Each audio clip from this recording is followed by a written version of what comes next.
Check. Yeah. When it's real, we can tell cause we see it in your eyes. Keep your war stories, homie, we don't believe in your lies. Long live the chill, the people need to feel something. Long live the chill, the people need to feel something. When it's real, we can tell cause we see it in your eyes. Keep your war stories, homie, we don't believe in your lies. Long live the chill, the people need to feel something. Long live the chill, the people need to feel something. I brought flowers for this poor fool of a poet. I knew I'm broke ballin'. You a little too perfect for me, it's cool. Free the real, long live the chill, you need to feel something. Trying to smoke a joint with BB Borelli and heal something. Bury me in gold next to the pharaohs that we came from. Lost souls changing the culture like Shang Tsung in Mortal Kombat. Fatality to your negative energy. Sage for my soul, I can't let the evils into me. Can I live? Probably not, but that's politics as usual. Can't knock the hustle, that ambition was a gift to you. With reasonable doubt, I don't trust none of you rappers. You zanned out actors as false prophets in this rapture. I'm the archangel slapping the neck of you fake bastards. Like I told you before, these lost souls, I'm still after. Burn it all to the ground and build upon the ashes. Mad Titan, man, they all disappear when I get to snapping infinity stones in my pen. The strongest of gems. Catch me praying for your soul, cause I want you to win. See if it don't touch my spirit, then I don't get near it. That's point blank period. I'm traveling on a one-way ticket. I'm on a flight to happiness. I rest easy in the clouds. Ain't no room for self-doubt when you gunning for the crown. They say heavy is the head. We shoulder the burden. One thing is for certain, man, everybody's here for a purpose. Established in 93, I've been snapping since 07. Catch me laughing with my brethren at your so-called legends. Established in 93, I've been snapping since 07. Catch me laughing with my brethren at your so-called legends. Established in 93, I've been snapping since 07. Catch me laughing with my brethren at your so-called legends. Established in 93, I've been snapping since 07. Catch me laughing with my brethren at your so-called legends. When it's real, we can tell cause we see it in your eyes. Keep your war stories, homie, we don't believe in your lies. Long live the chill, the people need to feel something. Long live the chill, the people need to feel something. When it's real, we can tell cause we see it in your eyes. Keep your war stories, homie, we don't believe in your lies. Long live the chill, the people need to feel something. Long live the chill, the people need to feel something.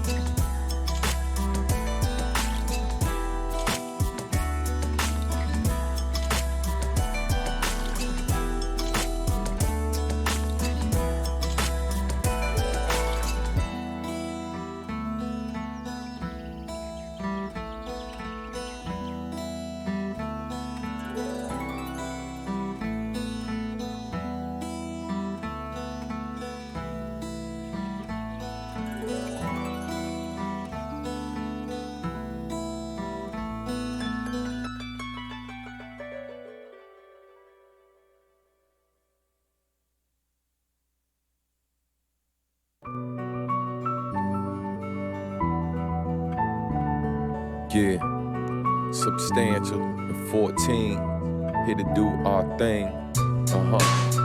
Doing it for every nation. Yeah, elevation. Yeah, set it off like this. Yeah, Could be wrong, but I can't. When you take center stage, not a single eye blinks. Some forced to squint in an awkward attempt to somehow filter your glow. But you know that the polish of your armor got them in a trance. Colors intertwined with the power of the dance. Poetry in motion, got them in a standstill. Eyes glaze over, jaws drop like anvils. A feeling you're wishing that even time can't kill. Sorry to inform you, but it can and will. Make the most of it, and folks love it. Is it the bare essentials or bells and whistles? Can't tell initially, but what remains when the fell is history? Is it the name that fades like memories? Time will tell. You know that the divine designs when the luster fades. Will you be the legend or the distant memory? Praised by your legend or a waste of energy? When they reminisce over you, will they front or give you your dues when the luster fades? Will you make your mark or be written out of history? Stimulate thought or become a non-entity? When they reminisce over you, will they front or give you your dues when the luster fades? We're running out of time and it's funny, I guess, cause we strive to make something that is truly timeless, that'll never tarnish and maintain its beauty. But is that the nature of the time? They say that we got 15 minutes to shine, but it's all relative, cause 15 minutes can't feel like forever if you don't believe that time flies. But you know that most are blind to the end of mind's eye. Where people come and go with a blink and celebrate your memory and toast with a drink, making your exit as the next thought enters. You made your deposit in a memory bank, hoping one day eventually to gain interest instead of drawing blanks whenever your name's mentioned. Hot today, tomorrow you're cold and lonely. Tell me where will these songs be when the luster fades? Will you be the legend or the distant memory praised by your original, or waste of energy when they reminisce over you? Will they front or give you your dues when the luster fades? Will you make your mark or be written out of history? Stimulate thought or become a non-entity when they reminisce over you? Will they front or give you your dues when the luster fades? Where will you go? Will you be long forgot about the people you know? When you lost your glow, knowing that the show and your record stops spinning and you're feeling real low. When the luster fades, where will you go? Will you be long forgot about the people you know? When you lost your glow, knowing that the show and your record stops spinning and you're feeling real low. When the luster fades, where will the entourage go? What will you do if eternal bonds are not so? How many women stayed when the money got low? When the fans seen it all, will they scream bravo or have a moment of silence minus the reflection? Will your records be a value part of their collection? In the frame, on the wall, or independent dollar bin? Will you be forgotten or honored when luster fades? Will you be the legend or the distant memory praised by your original, or waste the energy when they reminisce over you? Will they front or give you your dues when the luster fades? Will you make your mark or be written out of history? Stimulate thought or become a non-entity when they reminisce over you? Will they front or give you your dues when the luster fades? Will you be the legend or the distant memory praised by your original, or waste the energy when they reminisce over you? Will they front or give you your dues when the luster fades? Will you make your mark or be written out of history? Stimulate thought or become a non-entity when they reminisce over you? Will they front or give you your dues when the luster fades?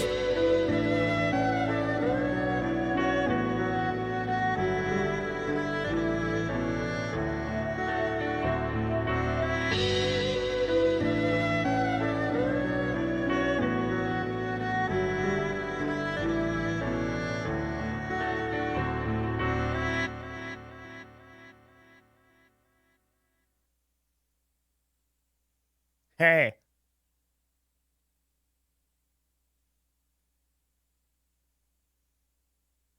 Hey.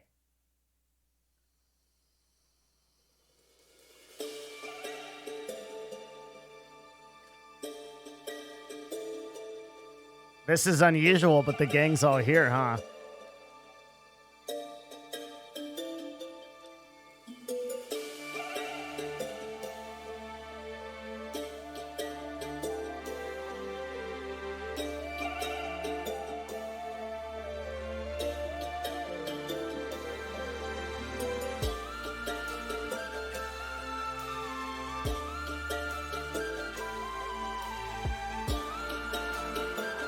This has been a really weird week, man.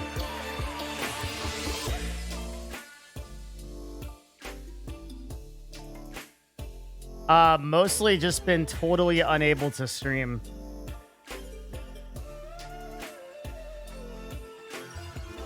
It's a combination of a lot of things.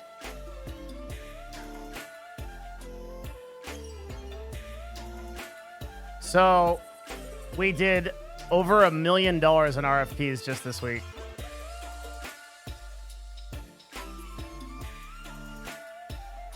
And that is like crazy. So much work, man. I've been here late night every night.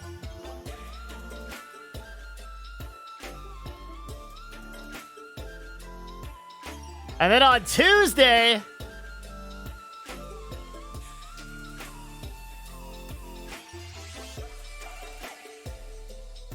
thank you very much, Gabe. 5 gifted subs, my man. Yeah, we haven't been doing anything on gifted subs. Thanks. I probably have like 5 subs right now. That's why I don't check that number. On Tuesday, we had a 17-hour Eve fight. Literally. It was insane. It was unbelievably crazy. Yeah, dude, Gabe, thanks for getting us started. That's good shit, man.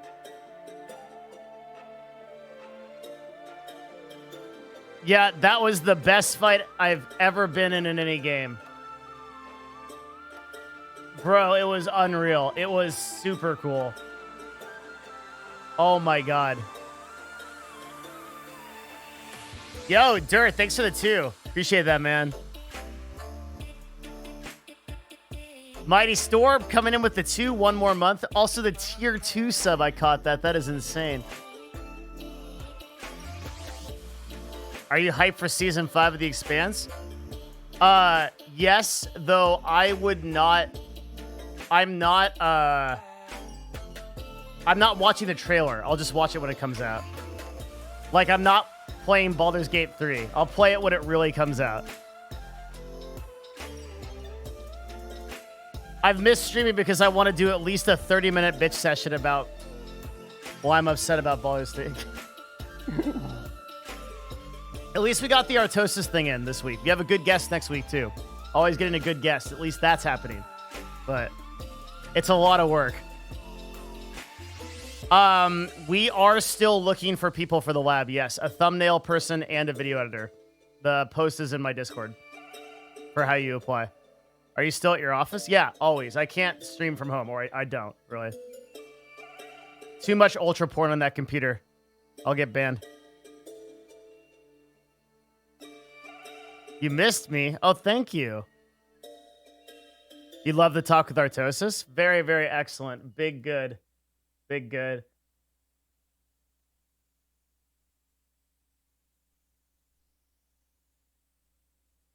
What's important? You're important, Red Jack. Don't ever forget it. You're all important, chat.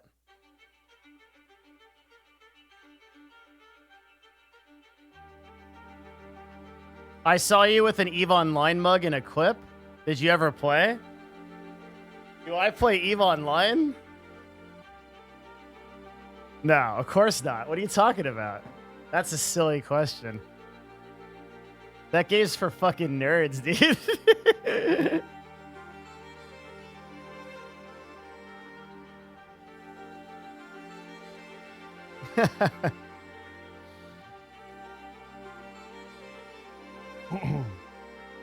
But, you know, just in case, like, down below in the donation section, you'll see a way to send me EvePlex. I don't know why it's there. You could give it a shot, you know. Congrats on having me for 12 months, although I never paid for a single month of a sub with my own money. Wait, is this you paying?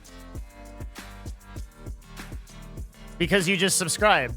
Did you actually pay $5 to be here? No, it's still Shells. Did she PayPal you? What the fuck is this?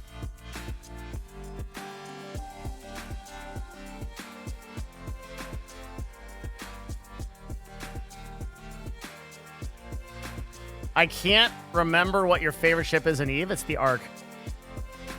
Hello. What's up, Sophia? Good to see you. Oh, she did a 3-month sub.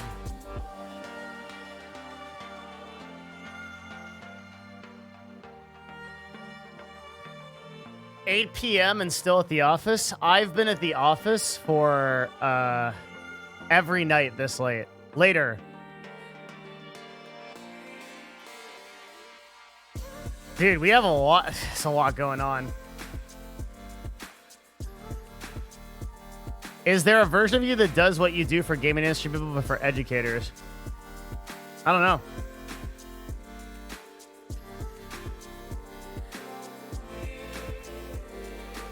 Late night. I just think, yeah, super long days at the office, and they've cut into my streams pretty bad too, which I'm very sorry for, and I'm really going to try to work on this next week. Get much more serious about. I don't listen. The Scuff podcast is very scuffed right now. I don't know when we're doing another one. I mean, I know that Thursday next week will be one, but I don't know if one is coming this weekend or whatever, or whatnot. If one is coming this weekend, I will not be there. as I am favorable to scheduling.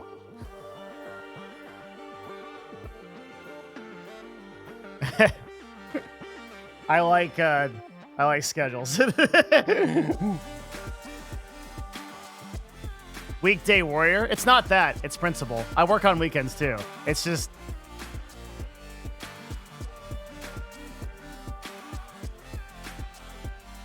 Did you try out the new PoE League? Yeah, dude, I have 140 hours in that in the last 2 weeks. Try it out a bit.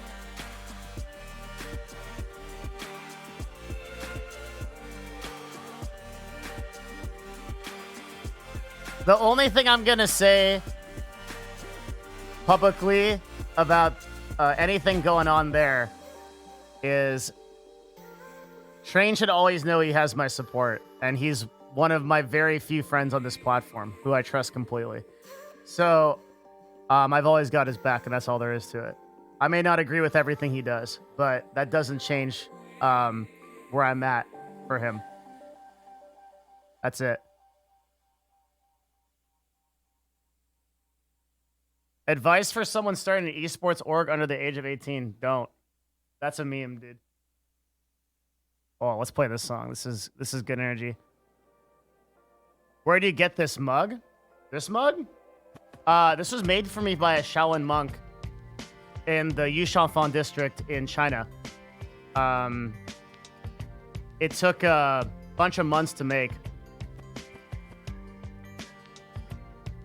That's why that World Market logo, just ignore that. And ignore the other mugs that are at World Market that are $7 like this one. It's pretty cool though. I mean, it's really worth the money. You get the teacup, and you put the teacup inside. It steeps the tea, and then you get the tea. Pretty amazing.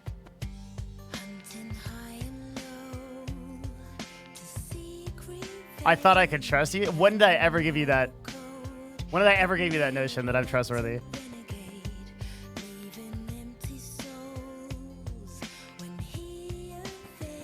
Never. I'm drinking a shitload of green tea. I'm on like 9 cups a day right now. It's pretty bad. It's like... I just have to get myself back. It should happen on Monday. We should be back. There's a lot to cover. There's a lot of really interesting business news. Man, there was like a huge article that came out about sexual misconduct at Twitch that I saw that didn't get like any press. It was an encyclopedia. It was really big. We gotta go through that whole thing. Stream reports, a bunch of YouTube videos I want to make because I want to make a push for 100K on YouTube by the end of the year. I think that's something I want to do. I want to do 2 things on this channel by the end of the year. One is I want the highly requested Patreon. Number 2 is I want 100K subs on YouTube, which unfortunately means that we're gonna have to actually make YouTube videos.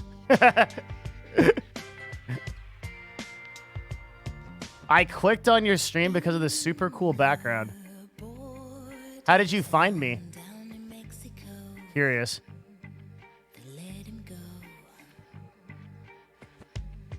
Interesting.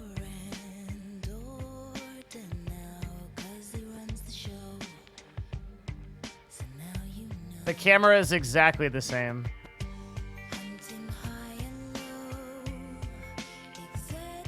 You're on my recommended session on my following page. Holy shit. That's the first person I've ever seen discover me through Twitch. Ever. Are things changing? Do I need to write about this? You know how insane that is? In 5 years, it's been 84 years. 99% I say something that pisses that guy off in the next 5 minutes and he never comes back, but it's the principle of the thing. That's amazing.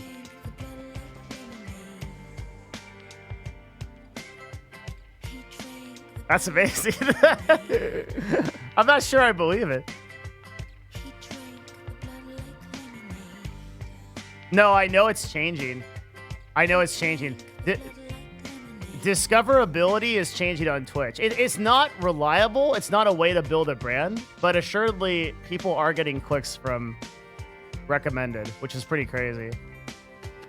Thanks, Burboka. No. I trust you. You don't have no reason to lie to me.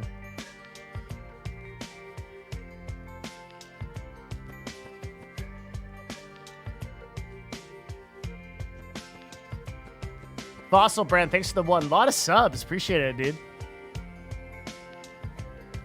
Good job gifting him a sub. He deserves it.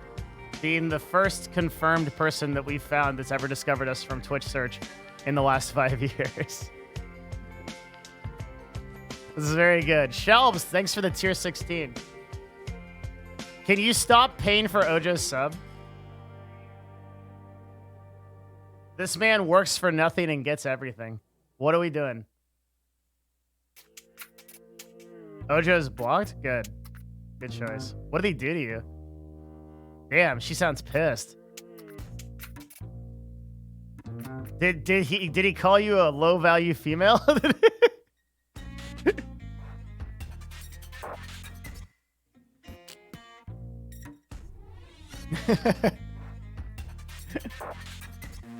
If starting an org under 18 is not a good idea, what do you recommend for someone under 18?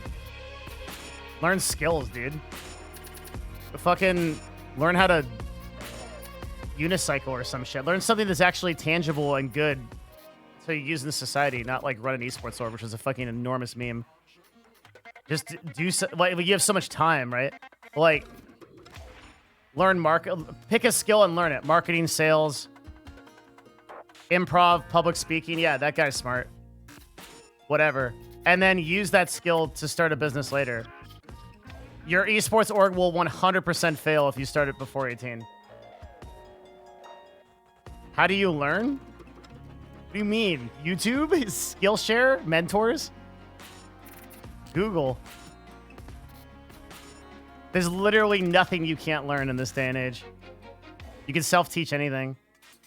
You know, at CLG, I had this chef. We had this head chef named Andrew. And he told me, he's like, hey, I want to help this kid from Canada out. Bring him in, and he'll do, like, stuff around the house if you pay him a salary. And I'm like, I don't know, man. Like, I'm not feeling that vibe. And he's like, no, dude, trust me. Like, this guy will make it. He'll be worth his weight in gold. And I'm like, well, what skills does he have? He's like, he doesn't. And, like, Andrew was like, he has the skill to learn skills. And I was like, okay. So I hired him, you know, because it was a recommendation from someone I cared a lot about. Dude, this guy was a fucking badass. He just walked around and figured out how to do shit based on, like, fucking YouTube. One day, I woke up at, like, 6:30 to go to yoga. This guy was outside repairing a concrete wall. In one hand was, like, a fucking, like the triangle. And the other hand was a YouTube video, and he's just watching how to do it. And I'm like, dude, what the fuck? Like, and he's like, yeah, I saw this wall was broken, and I just wanted to fix it. And I was like, holy shit. Like, that guy was one of the best hires I've ever made. His name was Jordan. He's amazing. Like, it was insane. And he just figured out how to do shit. He figured out how to cook. He figured out how to build a wall. He figured out how to make a toilet or repair a toilet. He did all kinds of shit. It was, like, fucking crazy. Because at that point, we had like 50 or 60 people on the campus, right? So you always needed shit done. He would do everything. What's Jordan doing now? He works for... A lot of people pieced out of CLG when I left because, you know, if I'm not going to be there, then... But I think what he does now is he works in... He works on a train, and he goes across Canada on the train. Hotshot lived on campus for quite a while, yeah. Hotshot and Lily Pichu lived in a little room on campus. And the first day that I was there, I took, like, one of the biggest rooms that had its own bathroom, which in 2015, having your own bathroom was a fucking enormous luxury in esports that I cannot even tell you how big of a deal that was. That was a really big deal. That was a super big deal, dude. Yeah, I had a straight up penthouse, man. No word of a lie. That was a big deal.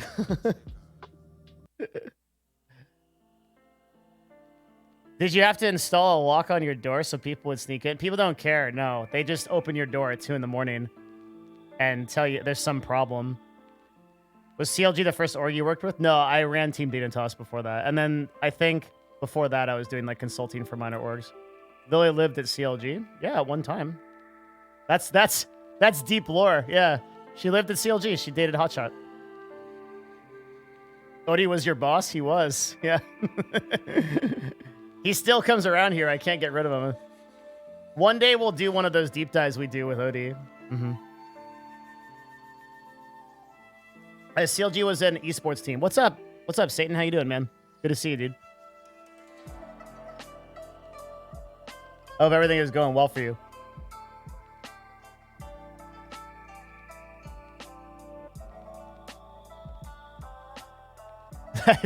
He's not actually Satan. He's an alcoholic Satan. There we go. That's the gift that subs Rain Hero good. Satan is an Eve bro. Eve bros automatically get VIP here. They're very important to me.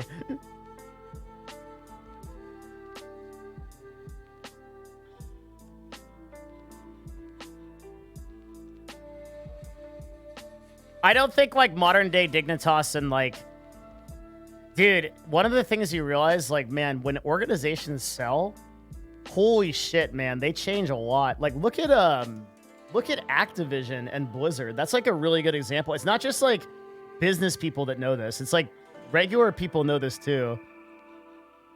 Dude, Blizzard's such a shit show compared to what it was like years ago. It's weird though.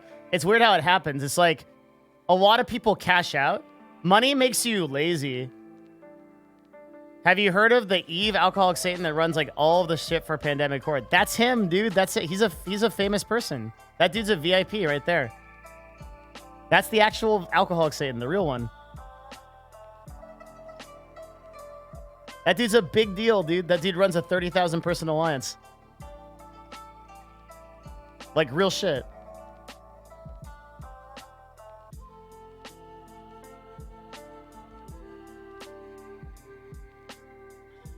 People in Eve are fucking nuts, dude. Like ProGod? No, ProGod wouldn't be caught dead in this stream. There's no way.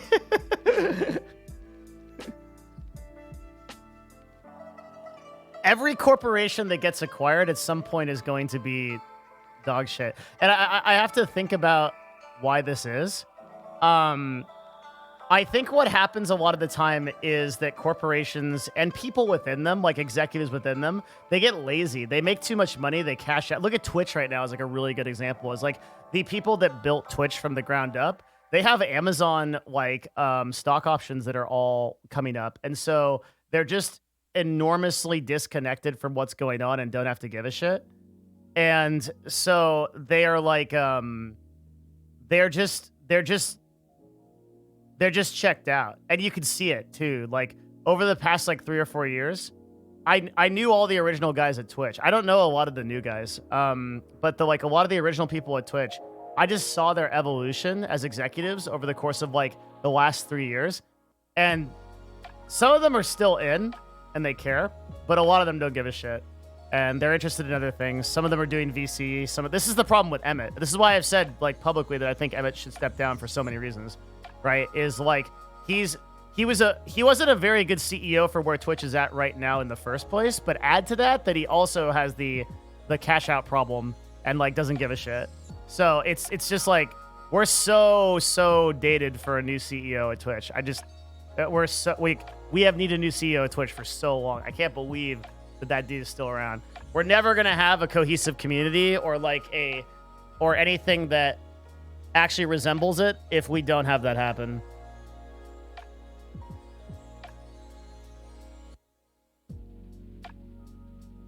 So I was actually wondering, I've played Eve for ages now and learned a fuck ton about economics and management. What's your thoughts about putting this on a CV? The problem is that only the person that plays Eve would understand it. So if you like applied to a job with me, like I'd be like, fuck yeah, dude. I'd take Eve experience really seriously, but it's very difficult for somebody who doesn't have that context to be able to do it. So for that reason, I'd say like, you could actually put something like, it might be ubiquitous enough that you say like extensive experience in online multiplayer games running large groups of people. And then you could kind of, that's a story you could tell in an interview, and people love stories. But I wouldn't specify Eve. I think it's too esoteric. Even for people that play MMOs, they wouldn't understand it. You should be the new CEO. I don't want the job, and even if I did take the job, I'd fail at it. I'm not good enough. I'm not good enough to run a 1,500 person corporation. That's too big. Large Alliance Eve CEOs are probably better than the average CEO. I mean, it depends. Like, average CEOs are dudes that are like... CEO is a weird title these days. Like, CEO used to mean that, like, you're, like, the head of, like, an F500, have, like, a bunch of employees, like, a big team. Nowadays, a CEO is, like, you sell dog shit in your basement online through your website that makes, like, $5,500 a year. You put it on your Instagram. I mean, if I could unironically talk to like one of the really big time CEOs in Eve about success and management, like Villy or Gobbins or fuck, even Matani, shit. Like I would bring them on the show. It'd be really interesting. I have no idea how to talk to those people. They're like inaccessible, but it would be a very good show to do so. That would be a really cool show. There's so many corollaries. Maybe Villy would do it. Villy might do it. Villy would do it.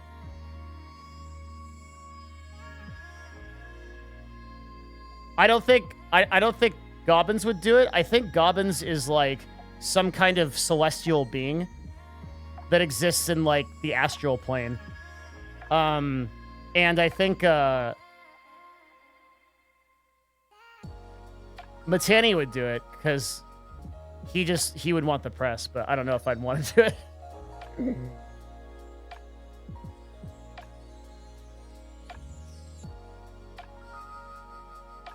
But that would be a very cool thing.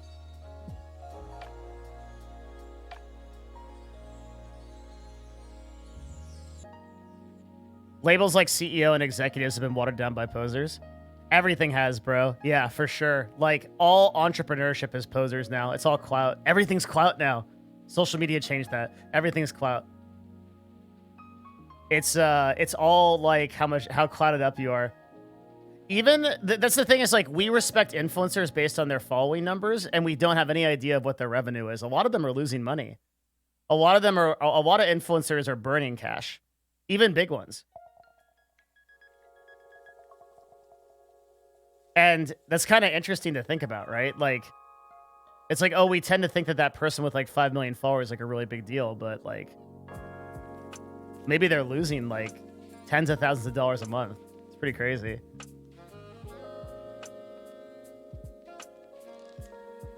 Do you know why there's no Scuff podcast? Yeah, Train's just having a tough time. Just support him. Wish him well.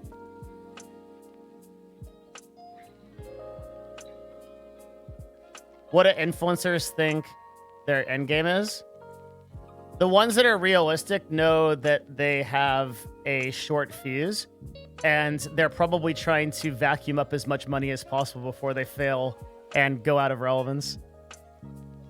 The other ones have like delusions of grandeur and are probably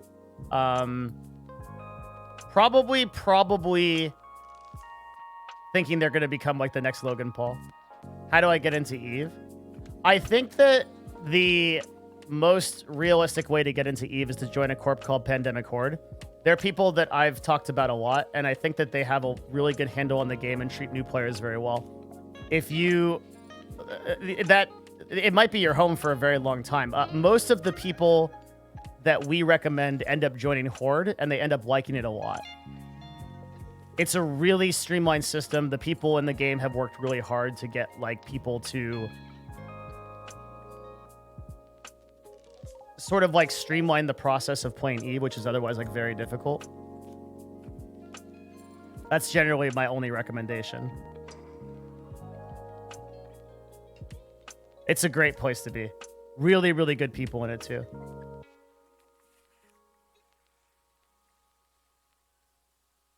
Are you talking about influencers on Twitch or other platforms? All platforms, I think. I think influencing is a hard grind. Do you still play Eve? Yeah, a lot. Every day. Yes. Yes. Yeah.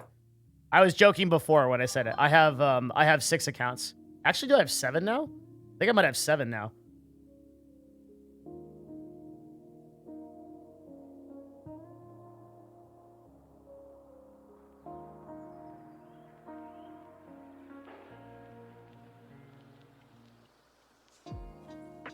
I don't want to think about how many hours I have in it. If I do, it's over. I'm gonna die.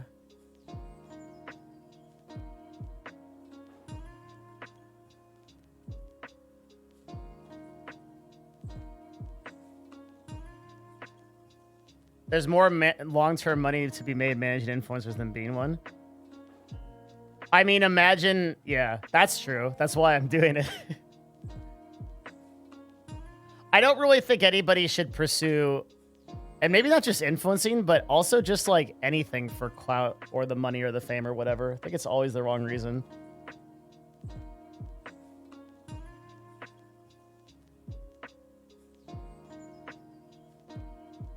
The viewer of a 4-figure viewer count streamer has top 1% income. No, definitely not. Top 1% income in the United States is $400,000 or more. A person with 1,000 viewers doesn't make anywhere close to that. Someone with like... Wait, that's it? Holy shit, what do you mean? Do you know how much money $400,000 is? Dude, people are fucking crazy. Oh my god. What do you mean that's it? So if we pulled... Oh, you thought I said 40. Yeah, I was saying if we pulled every single person in this chat and asked them if they made 400K, you would meet maybe one person that does. Now, in before everyone in this chat is going to be like, well, I make $800,000 a year and I deadlift 500 pounds while banging my supermodel girlfriend. I know, Twitch chat, I know. Okay, I know, but you just have to set it realistically. It's unbelievable. So that means like 1% means 1 out of every 100 people you meet will do it, right? So 400K a year is a lot of fucking money. That's a lot of money.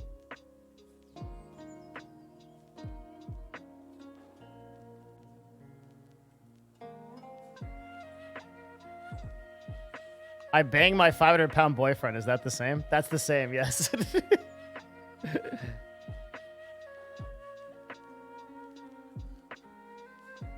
It's a lot of money.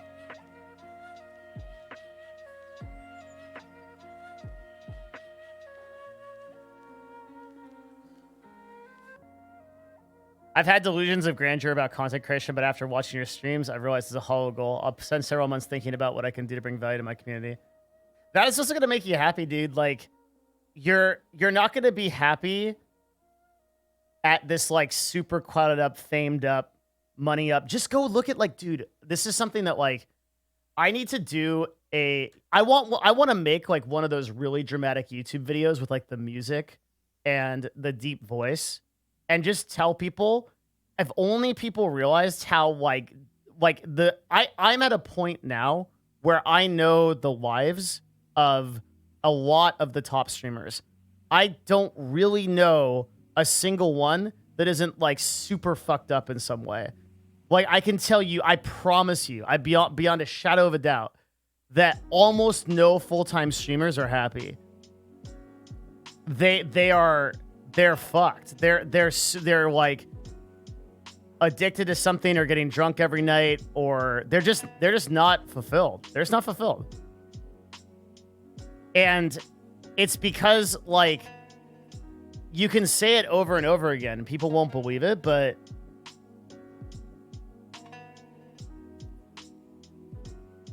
how are they not happy because they play games for a living? Because, brother, when you play games for a living, the thing you used to enjoy becomes your job, and that sucks ass. This is why I resist all attempts for people to tell me to play games on stream. It's because when I get offline and I play Eve, I really play Eve and I love it. And I don't have anyone I'm accountable to, and I just chill and I play games. I play Path of Exile. I might load up Cyberpunk and I'll really play it. And like, I don't have someone in the corner that's like, did you know there's a chest over there? You're so stupid for not using the Smart Link gun, dumbass motherfucker. Fucking hate you, die in a fire. You know, like it's just, it's like when you transition from being a person that just likes gaming because you love gaming to like a person that does it as a job, there's so much more to it. You're not like a game player anymore. You're an entertainer. You've got to keep people interested. You've got to keep people engaged and stuff like that. And it's like, it's hard to imagine, man. Plus like, a lot of that clout like comes with like responsibility and comes with people asking you questions and bothering you for stuff and shit like that. It's difficult. It's a hard road. I played games for a living in 2014 to 2016, and I was miserable, man. I played League of Legends full time, and I had a shit ton of subs too. I had 900 tier 1 subs. I made a ton of money off of donations every month, and I had a shit ton of viewers, like 3,000 of them. And I hated every day. I hated every day because every day I would log on. I would be like, well, time to queue for my 5v5, get told to die in a fire by teammates and my Twitch chat. And that would I'll just do that for 10 hours. And then I'll log off and like stare at a wall, like an existential, like nihilistic dread that my entire existence is this, you know, and just sitting in a corner for the rest of that time, like before I stream again. and like, you hear someone like comes into your chat and they're like, wow, it must be so cool to play League of Legends full time. And you're like, single tear drops from your eye. I always thought streamers had made it, but now my perspective has changed. Yeah, it's different, man.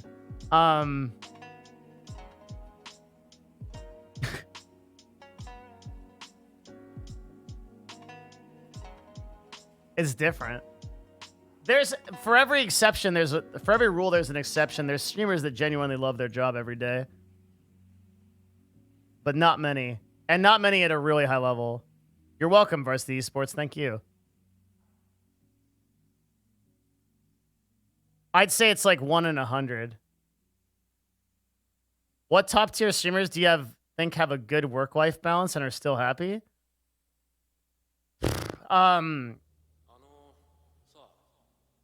It's super rare. I'd say Kriparian is like one of the only people that I know that like comes pretty close. He has like a family. He takes his time off. He has like a very scheduled stream.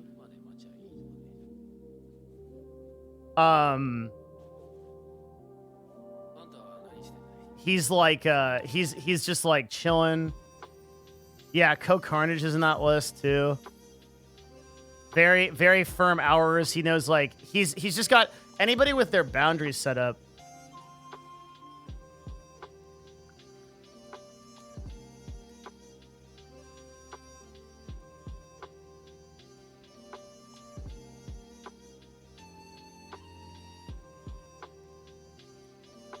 You don't know a lot. Like, I see a lot of the names coming by in chat, and I just wish I could tell you guys. Like, you don't know a lot of these people. What you see in the stream, what they put on for you, isn't what they are. Like, in the same way that, like, if you go to, like, I don't know, you don't see, like, we don't see, like, we project, I think human beings are good people, and like we project some of the best onto people. So like we want to think that like, oh, this person that's like happy and upbeat and like super chill is like leading like a great life, making like tons of money, and their actual life fucking sucks. Like holy shit. Like wow, this person must love streaming so much. Ask yourself in what other job that people spend 250 hours a month and are put together people without some kind of horrible defect. It's pretty rare.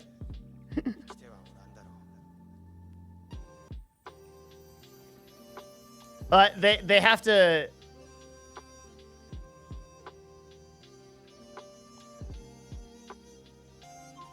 Is this Twitch or all entertainers in general? I think it's all entertainers. I speak with the most experience from Twitch and YouTubers, but I think that it's all entertainers. I think that a lot of entertainers in Hollywood are like super neurotic and have these problems too. And it stacks up. Artists, yeah.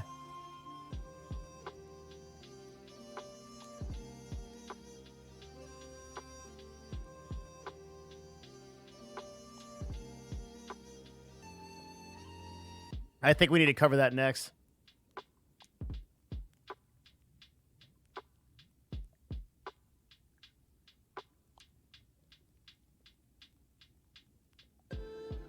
Why do streamers hate the grind but never capitalize on effectively monetizing themselves so they can save enough to get out? Well, because the streaming part is the easy part. That, like, clicking OBS and then hanging out for a bit is pretty easy, but like making a Patreon, making a YouTube that actually makes money, selling products and services and stuff like that, that's hard. Making a business is hard, but like if you're already up there, streaming is easy. It's not easy, but it's like easier than doing those other things, right? And you'll go, your brain will go for the lowest possible denominator unless you train it to not do that. Yeah, look how hard it is to get streamers to run ads. And that's like literally just like, we are giving you money. Attention, we are giving you money.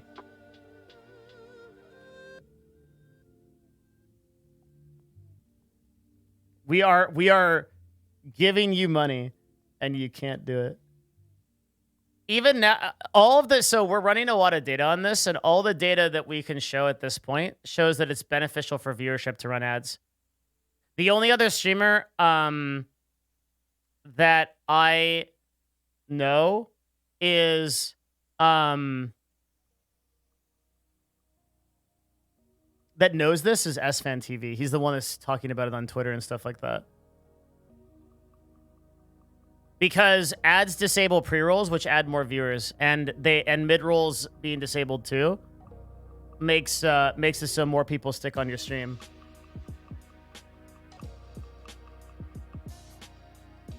Oh yeah, Hafu knows it too. You're right. Yeah, that's true. I stand corrected.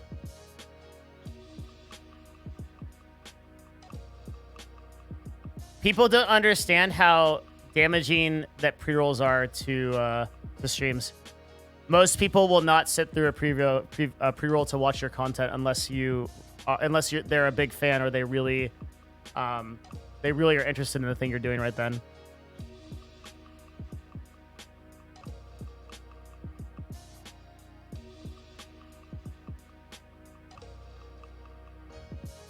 I tried to make a video explain this, and like nobody gave a shit. I've lost the touch on YouTube right now. We'll get it back, but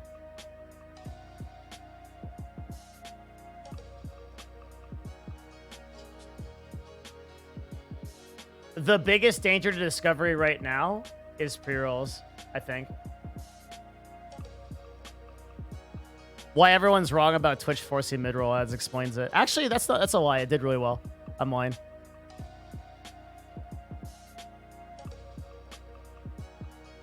Actually, it didn't do too well, but it did. I didn't look at it. So if you run ads, you disable your pre-roll ads, more people come in and check you out. When you choose to run ads during a dead period in your stream, when nothing is happening, people watch those.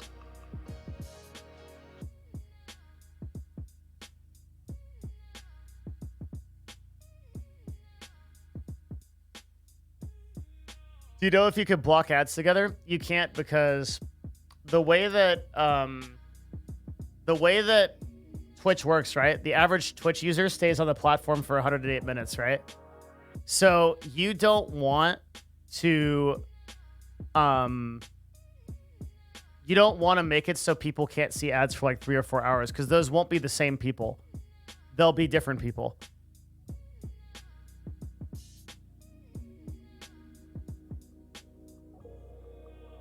Those thumbnails are too cookie cutter.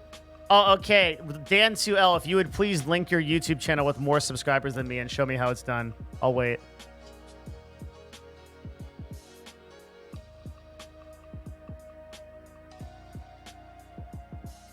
And or you can apply to the open thumbnail position on the Discord and submit 3 that are better. And then you'll get a paid position, Smile. Sailor Pluto, thank you for the tier 1. You've been through a lot. I appreciate it. Congrats. Did you get a new badge? Do you edit or make your own thumbnails? No, we have a team. Someone can just so casually like leave a comment like, well, clearly it's your thumbnails. And it's like, dude, do you know how many fucking hours that we put in to trying to figure out why stuff works or doesn't work? Do you know how hard this is? It's actually insane. What's your most viewed video? I don't know. Of course. I am disappointed. How much money top 1% streamers really earn? Has 430. The one close behind it is 429. Of course, it's the most basic bitch video I've ever done. I joke about this, but I literally could do it. I could literally make I could make an individual profile of how much money Hassan Abi actually makes, how much money Pokimane actually makes. Take their sub numbers, take their average sponsorships, and just do a notepad of their math. Literally do it for every single fucking Twitch people person, and I just get like 200K per video.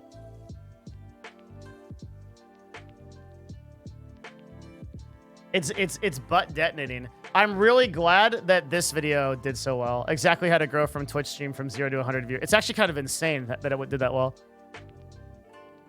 Yeah, it's the dark side.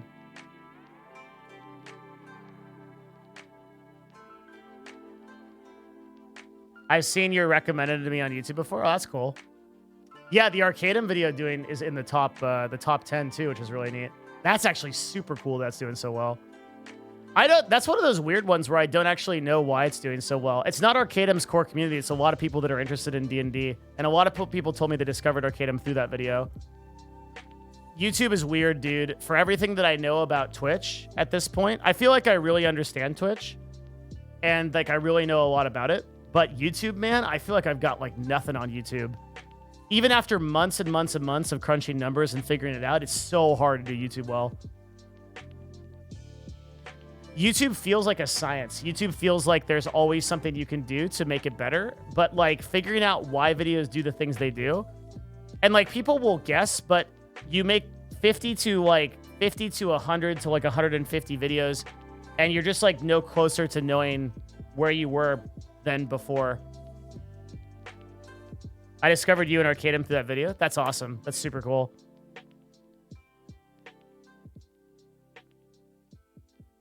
Like right now, you would expect a video to do okay. Like the Artosis video is dog shit. Less than 1,000 views in 10 hours. That is brutal. And there's a million reasons it could be. It could be the title, I'm going to keep it up as is, but it could be a million different things. And like everybody will guess what it is. Like they don't really know. But it's like why that video does that. But then a video like the truth about being a Twitch streamer, like that does like super well. Or like, will Twitch will ever make money? It's so hard.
Let's answer the message.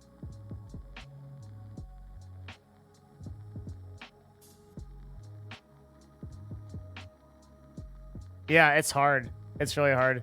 But I think the number one advice, if I could tell you anything about what I've learned from like 5 or 6 months of doing YouTube, actually, how long has it been since? So we started this channel this year. It's kind of hard to believe. The channel started at, well, the channel like launched with like less than 900 subscribers, and believe it or not,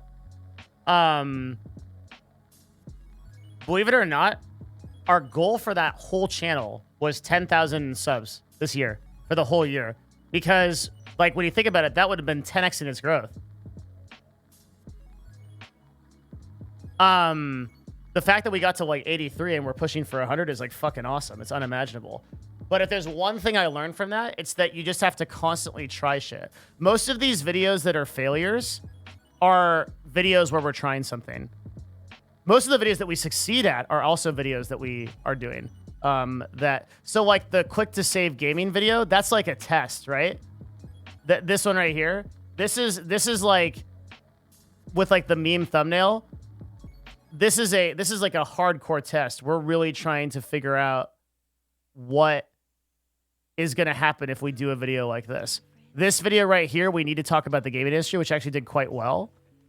This is a video, like the title and notice like how different this thumbnail is from everything else, right? This is just a thumbnail with me with kind of like a derisive expression. So as soon as it stops raining, you'll leave. And, like, this is like a really, like, and then like you record the results. So it's just trying stuff. It's trying really different stuff. Do you think tests like that do too bad that can hurt your discovery? I wouldn't worry about it. If you're creating shareable content,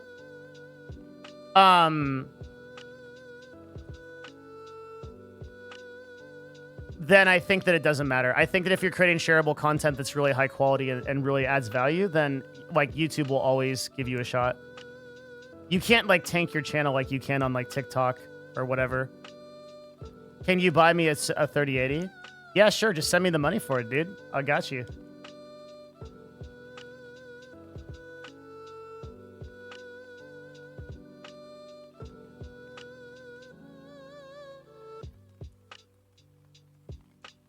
Really? No. I'll keep the money, Smile. I'll buy sandwiches with it. Yeah, it's not just YouTube either. It's also testing everything. Like test your assumptions on everything and see what works. Try new shit all the time.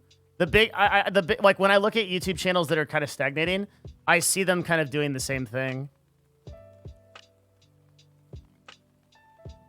How do you feel about most typical gaming content on YouTube? Do you feel it's shareable? Yeah, some of it is for different reasons. I don't think overall I understand the gaming meta of YouTube that well. But there's some that's like really, really shareable that's on specific themes or niches and stuff like that.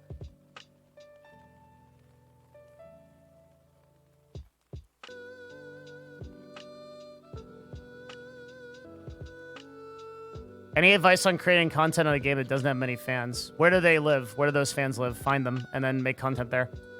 You have to be more niche in where you do your work there. A lot of people, like, they'll try to stream some weird-ass game like Frog's Fourth Adventure or some fucking shit or some weird Japanese game on Twitch, and, like, they'll like, there's, like, 3 people that watch that on Twitch. So it never takes off. How do you tank a channel on TikTok? TikTok aggregates the first, is it 7 videos you make? Or is it 5? It's 5 or 7. So TikTok basically gives you a chance on, like, I forget if it's 5 or 7.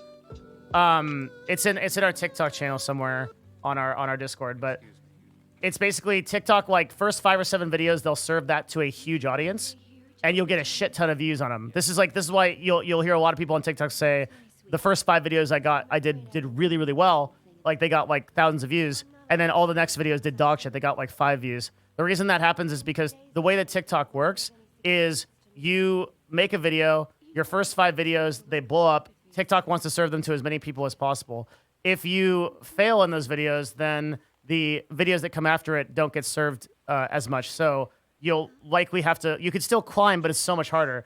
So like a lot of people that make TikToks, they have to create a TikTok, create 5 to 7 videos. If they don't explode or go viral, then you've got to create another 5 to 7 and on and on and on and on. And it sucks ass. Sorry, you create another account and then you create another 5 to 7.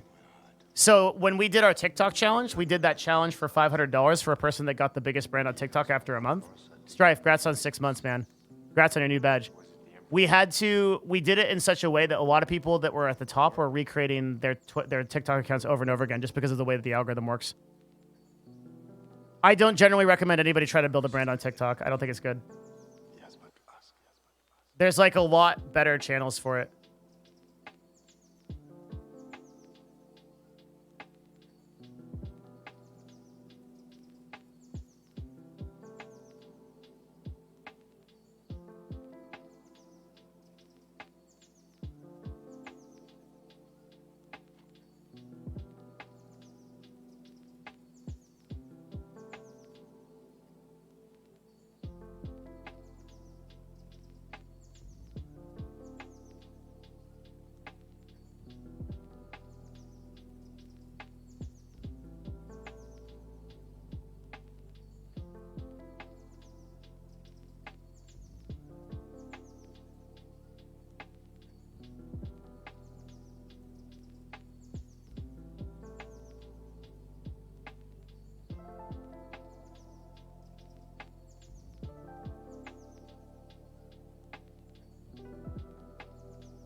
Sorry, I'm typing up something on.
All right, sorry, let me catch up.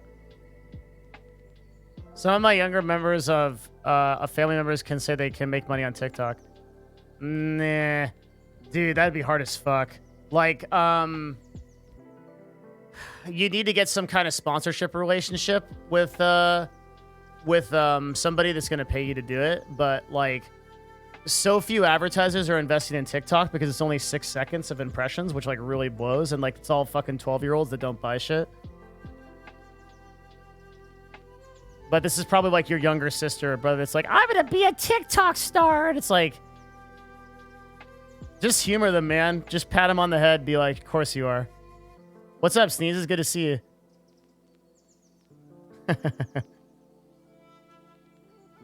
Thoughts on effectiveness for streamers having multiple YouTube channels?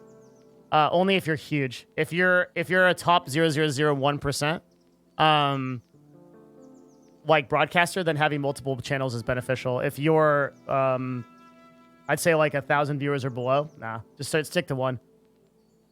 What is the important talk? This is it.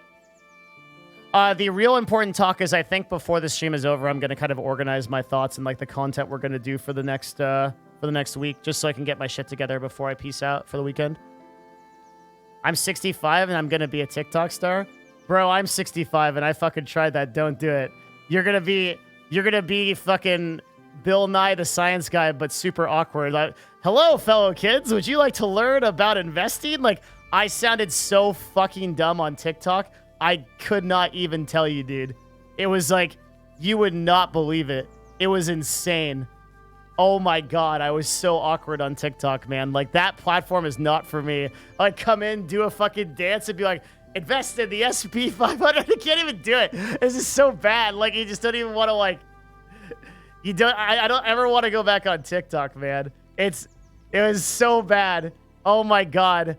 If I was a 12-year-old, I'd be like, this is literally like my dad trying to be cool. Sometimes you just get too old for shit. Cursed content. Literally, dude. Literally cursed content.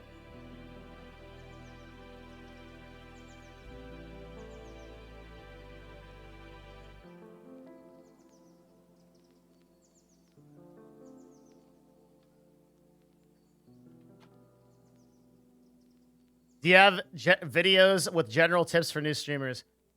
Yeah. Probably my best one is the exactly how to grow a Twitch stream from 0 to 100 viewers, which is about exactly how to grow a Twitch stream from 0 to 100 viewers. Hi, this is a raid. Okay. I accept the raid. Thank you for coming. I appreciate it.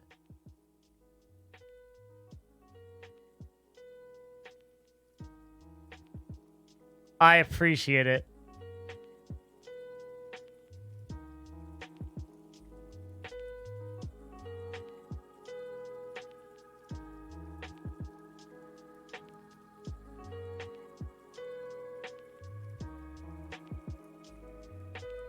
Is there Twitch gatekeeping or is it more of a defeatist attitude?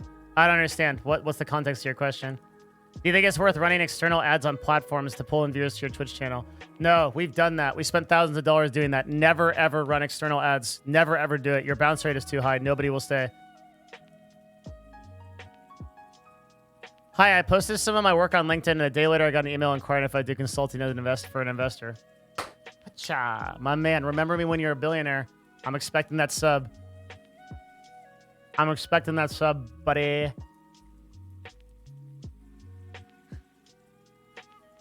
Why not? Your bounce rate's too high.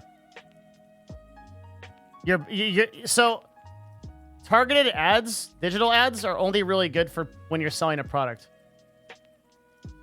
If you go to a live stream, no one's going to know what the fuck it is and they're going to bounce instantaneously. Our bounce rates were like over 90% when we ran ads against our streams. People watch it for 3 seconds and then click off the page. They're like, what the fuck is this? And you spent money to get them there. Hi, I really like your content. Oh, thanks, dude. Appreciate it. I like you. Trying to be more positive. This is the best clip you can get for Twitch tips. Nash here. Fuck you. Listen. Wait, what is this? Hang on. Hold up. Nash here. Fuck you. Listen. If you want to build a stream, the first thing you need to understand is that Twitch has no native discovery. What that means is that you're going to be stuck in a fucking infinite void of people that are streaming, thousands and thousands of people that are streaming, and you're never going to get discovered. That means that you have to stream on you have to use other platforms where you can get discovered. The first thing that you should do is decide what kind of content you want to make, and then make YouTube videos. If you make a YouTube video and then you link your stream to it, you will get viewers from YouTube that has native discovery. You can make a YouTube video about any kind of content. Right now, the kind of content that does really well is guide content. Do you like one game in particular? Are you very good at it? This is all still relevant. Let's say you're good at Path of Exile. Make guide content about that. Let's say you're good at Magic the Gathering. Make good guide content about Ikoria. Here's my friend Desi. He has 1,000 viewers because he makes badass as fuck infographics. Look at it, okay? Don't just sit here and stream. Don't just sit here and fucking slam your dick against it and wonder why it doesn't work, all right? Instead, actually fucking think intelligently about your stream for 5 seconds and what you have to do with it. Thanks, that's me, okay? Yeah, that's actually a good-ass clip. I forgot I did that. This is back when I was really mean, too, and, like, I didn't have my Devin Nash redemption arc where I treat chat nicely now. It was just perpetual eat a bag of dicks, like, 24/7.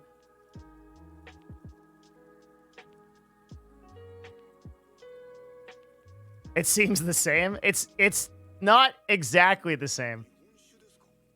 It's a little bit better. Is that camp free? What? Twitch Creator Camp? Unfortunately. Though, I don't... If by free you mean you're... Listen. If you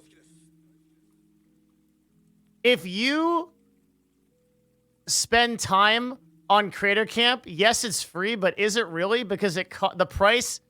it actually makes you a worse content creator. So you're basically not paying money to be worse at your job.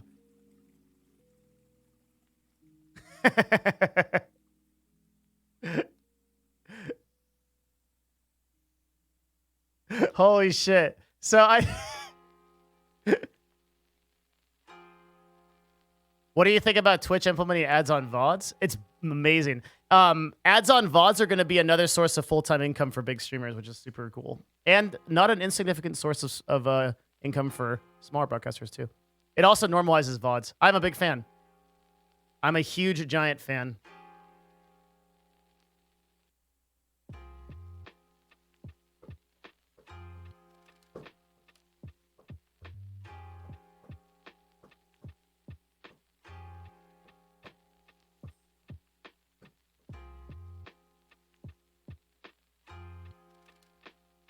Posting good content on Twitch, yeah. I'm so glad. No.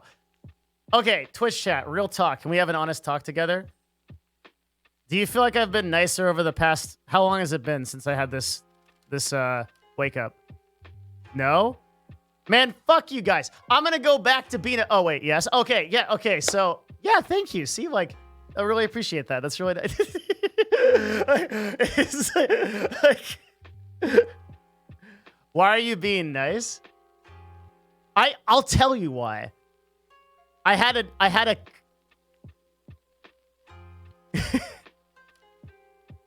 Yeah, I still slip up for sure. Thumbs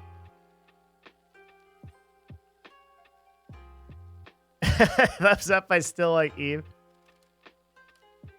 I'll tell you why. I'm gonna take a leak first and I'll tell you why. I'll tell you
why. After this, I gotta send this message.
One sec.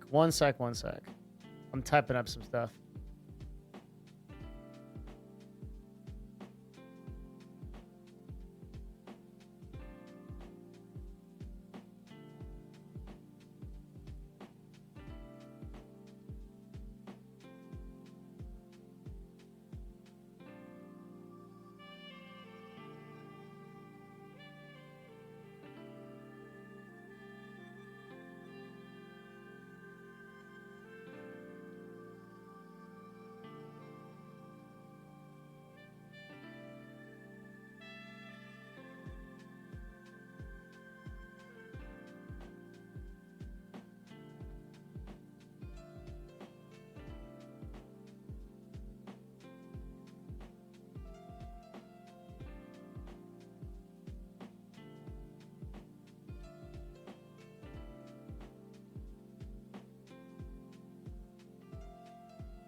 That.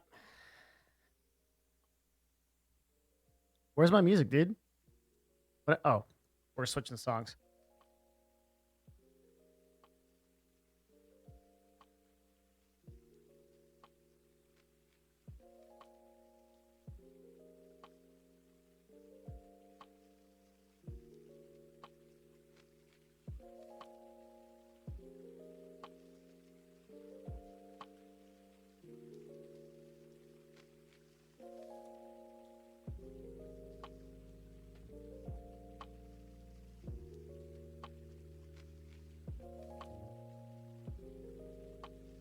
I don't care that Albert's on Twitch.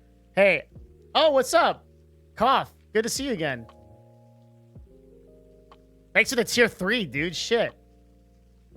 So I was going to tell my story of why I'm trying to be a nicer person now. Okay, it was two things. The first thing was I had a talk with a esports pro player named Darshan, and he kind of helped me realize that he kind of like, okay, so I'm one of those people that believes that like in life, if you need to learn a lesson, you start to see it a bunch of different places. Have you ever had that happen to you where like you are all of a sudden like you see the same like thing 3 times in like a couple of days and you're like, shit, I need to do that thing, or I need to learn that thing. I don't know if I'm describing this well, but this like started to appear to me a bunch of times. So the first way it appeared was Darshan. Darshan did this talk with me, which we should really upload to YouTube. And it was about my perception before that. I think was like, because I know the stats on affiliate broadcasters and YouTubers and content creators. So I know a couple of things. We know a couple of things. Number one, we know that that's the most desired job in the world right now. Everybody wants to be content creators. Number two, we know that it's also statistically infinitesimal that you're going to become one. And because of that, Twitch chat, I became a doomer. And I was like, everyone's fucked. You have no hope. You have no shot. You're basically wasting your time trying to do this. And that's... And so to prevent you from wasting your time, I'm just going to tell you how fucked you are. Because I don't want you to spend the next 3 months of your life going nowhere. And like what Darshan helped me realize was that it's not that simple, because even if that person invests that 3 months in that thing, they didn't get nothing out of it. They at least did something. It was better than them like potatoing in their basement, like troglodyting with Cheeto dust, right? That's A. And then B was actually a very visceral experience that happened. So B was kind of crazy. I think I was either in my Eve chat, in my Discord, or my Path of Exile chat, or I was gaming with the bros. And I usually do that like late at night. And like, we just talk Eve and like I hang out. And this guy, technically anybody can join the channel. No one does, because I usually just kick them. Because they're usually there like, because they want something from me or something, right? So this guy joins the channel, and I was about to kick him. And he had this like heavy accent from Africa. And he's like, I'm not going to do the accent. He's like, hello, Devin, I'm from Africa. And I'm like, okay. He's like, or that's not how and he's like, hey, Devin. And like, I'm like I got my mouse. I hover over the kick button, right? Like this guy's about to go. And he's like, hey, I'm really sorry to bother you. I know you don't like to be bothered. But I just want to tell you a story. And I was like, all right. I'm still a doomer back then, okay? And he's like, I'm actually from a place in Africa called Senegal. And that was interesting to me, because we actually built a school in Senegal in one of my prior companies. And so Senegal, I just had an attachment to that name, so I listened to it. And he goes, for the first time ever, like our village has like wireless, and I want to be a content creator. So I was able to get on YouTube for the first time, and I watched your videos, and it helped me get started on content creation. And I just want to let you know that, like, even if I made a little bit of money as a content creator, I would be able to like make so much more than anyone in my city like has the potential to make, because like I can make this exponential revenue. And I just want to say thank you. And I don't want anything from you. I just want to let you know that like your information reached somebody in Africa, and it made a difference to them. And I was like, thanks, man. And then he was gone. And I was like, and he never came back. He never won anything. And I was like, damn, dude. So every time that somebody comes into chat and they're like, hey, man, I have 2 viewers and I'm going to try to make it, I think of our boy from Africa, man. Maybe it's just someone. Yeah, I said his name is probably like Dark Demon 69. I don't know what the fuck his name was. I call him Dark Demon 69 because I don't remember his username. Someone says you kicked him anyway. No, seriously, I didn't. But ever since then, I've had an awakening. Our little African boy, Dark Demon 69. He managed to pierce through my icy cold heart and make an impact.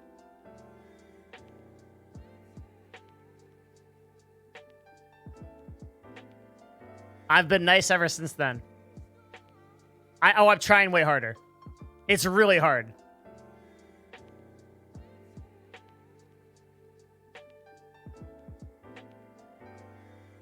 Dark Demon 69 is a huge streamer right now. Do you guys remember when I said, does anyone remember when I said that foreign language streams are going to pop the fuck off? And then like the top Among Us category, I just guessed. Look at this. Look at this. Look at this. Oh, this is insane, man. Look at this. 1, 2, 3, 4, 5. The top 5 streams are all foreign language. Actually crazy. Could it also be the time zone? Yeah, but I was on at US Peak today, and there was a guy with 70K views who was some fucking shit. I don't know. I don't speak that language. Fuegos or something was in the title.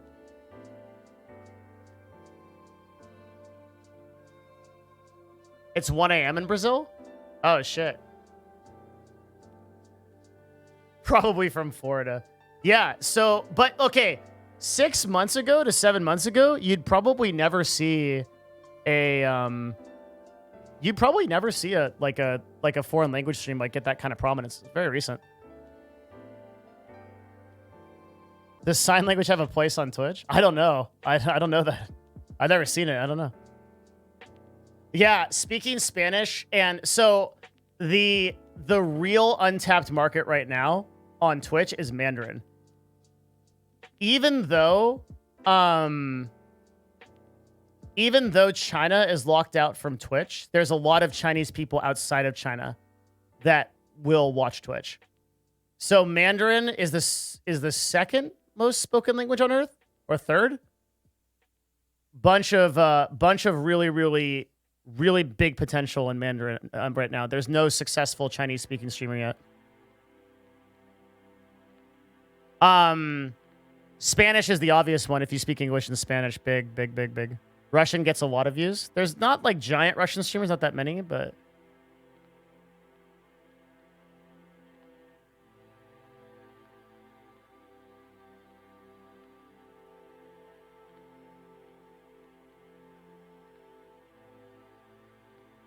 is there any smart way to do English or two-way streams or second language streams? Yeah, you just do this. So in your stream title, just write this. This is what I would write if I spoke English and Spanish, for example. And then everybody will get that. And then add a tag Spanish because people actually search by that. People actually search by the Spanish tag. So you just plus tag Spanish. Then just answer both questions in chat. Look at Hassan Abi, right? Like Hassan Abi will actually answer questions in Turkish. And because of it, he has like the Turkish community on Twitch. Like that was not a insignificant amount of viewers for him. A couple thousand of those viewers that you see in his like 20K streams are Turkish people.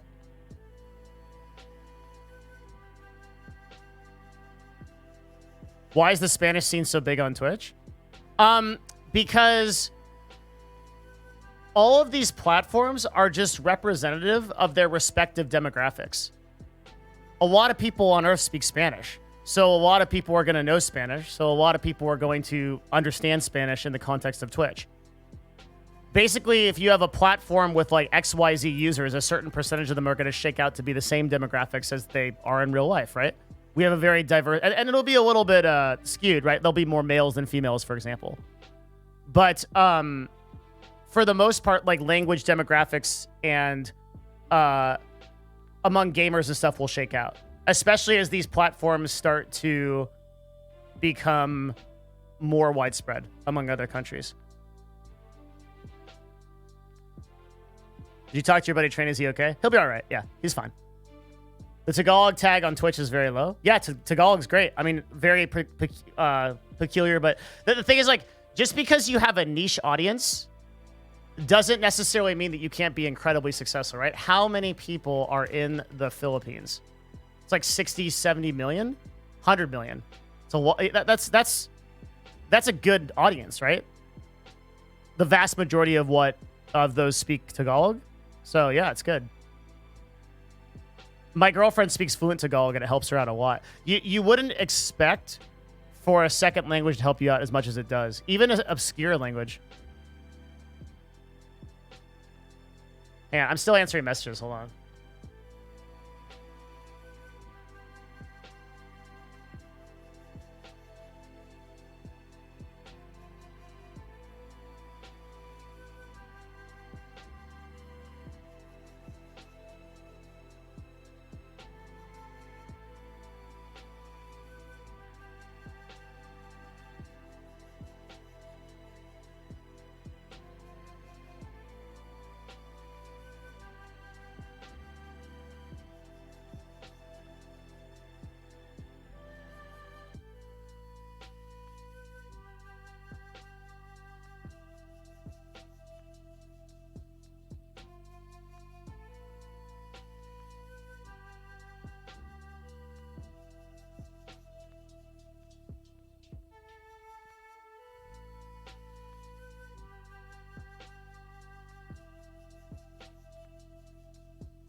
Bum, bum, bum, bum, bum.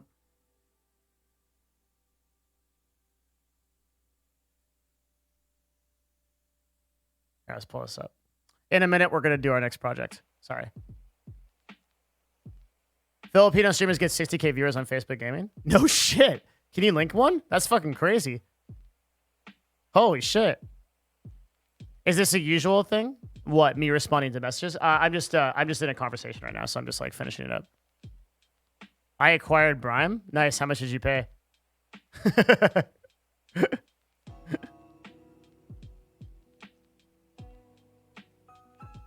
Yeah, so that's another thing we talk about, right? Is like just because sometimes it's not Twitch where you want to end up. For foreign language streams, it might be better to go somewhere else.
I can email you, but press release and... Wait, are you not memeing, Novo? You really bought Brime? Why? Why? Not memeing? What? Why didn't you consult me on this? What the fuck? I thought I was like your business consultant. What the fuck is this? Devin looks really concerned.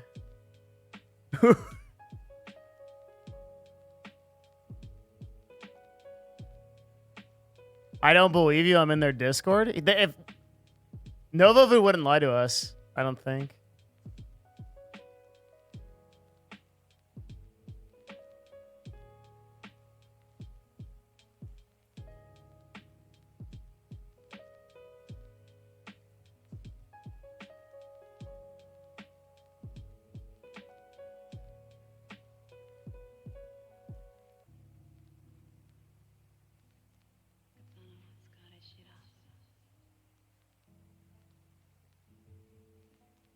Brime is a meme. I'm trying to see what he's gonna say about this, dude. No Fufu is really in oil there.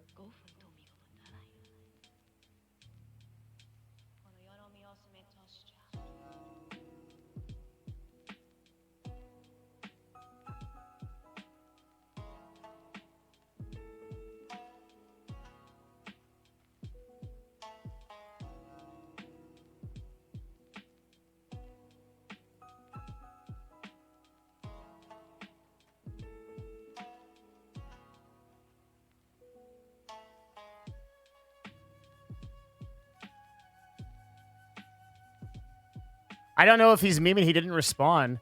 Check who followed you on Twitter.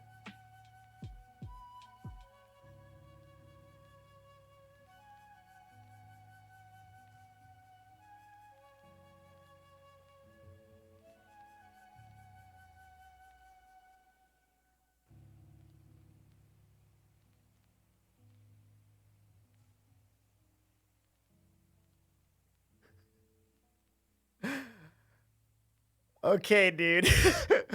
What's the plan? What? Number one, I'm so mad that you didn't talk to me about this. I actually not mad. I'm like your dad. I'm just disappointed. That's number one.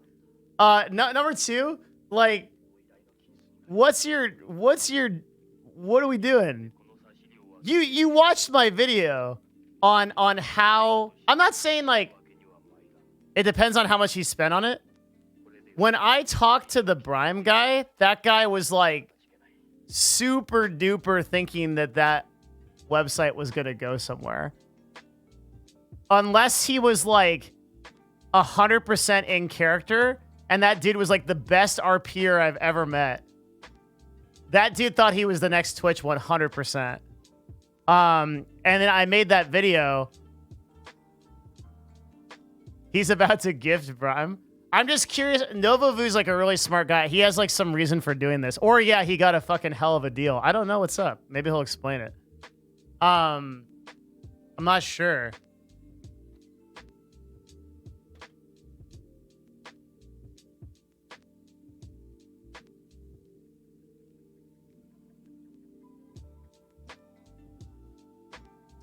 I talked to him in a voice chat for 2 hours. Yeah, Stale, do you think he would sell?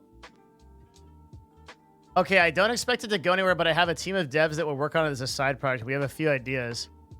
What's your goal? Like, what do you want to do? I don't understand. You can't compete with Twitch. You've probably been asked a million times, but is there no podcast this week? I don't know. I don't know, man. Train is going through some shit, and it's just like, it's something you got to ask him, you know? Like, I'm going to not be going to a podcast if there is one this week. I'll be going to the next one on Thursday because I'm a little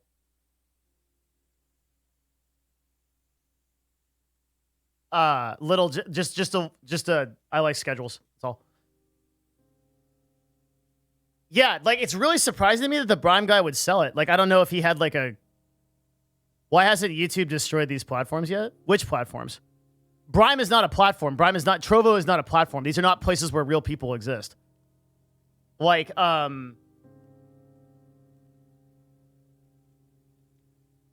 Like Twitch? Oh, they are destroying it. Twitch is losing like 4 to 5% market share per year. Or, sorry, per quarter. Per quarter. It's even worse than that. It's insane. It's like, yeah, it is happening. It's just happening more gradually. We have to look at, well, I don't know the last quarter. We haven't done the stats on that. We got to do that, man. We got to pull up our, we're going to do, let's do like next couple weeks.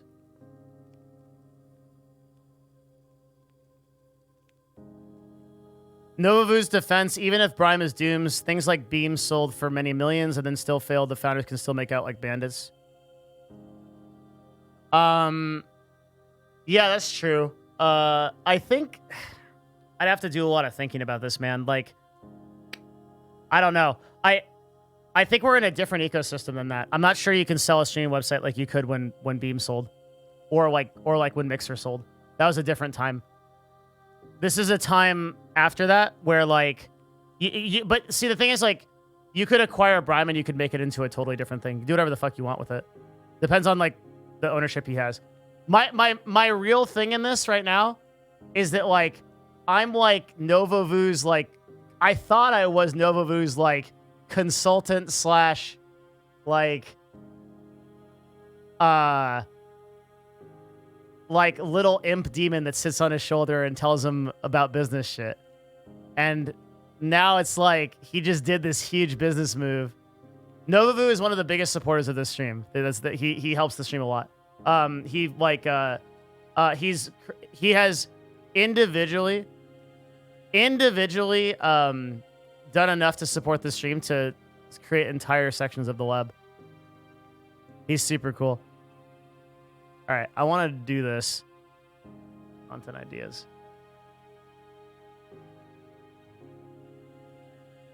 I'm disappointed.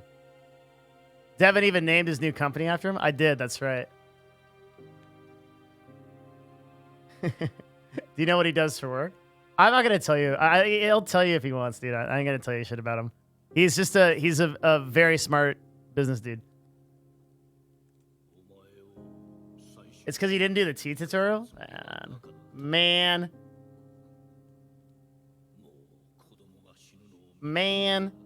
Killer Potato, thank you, man. All right. For the next, like, week of... What's the next week?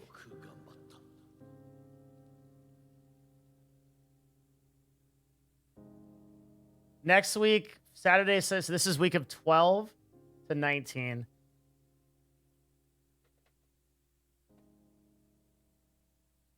I want to think about some ideas. All right, so wait, let me make sure there's no super spooky shit on here.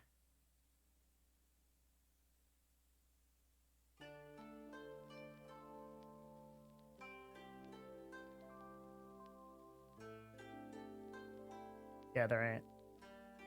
Super spooky.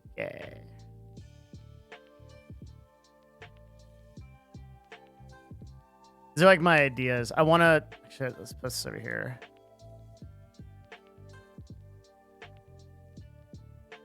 For a high viewer count, this chat is super... This is one of the best chats on Twitch, man. Like, this is a super, super good community of people. We're actually... I mean, I've had so little time to stream over the past week because of my job that, like... I'm just grateful to be here. This is like one of the first times that I've actually wanted to stream recently, because I haven't had the time. So I'm really trying to bring it back in on Monday to get shit going. I feel bad, dude. I know. You guys are stuck watching Among Us content 24/7, and I'm not doing it for you. I'm not delivering, man. It's not good. It's not good. All right. Hey, get out of here. Out, Rafe. What are you doing in here? Get your purple bar out of here. Yeah, that's right. Get the fuck out of here. God damn it.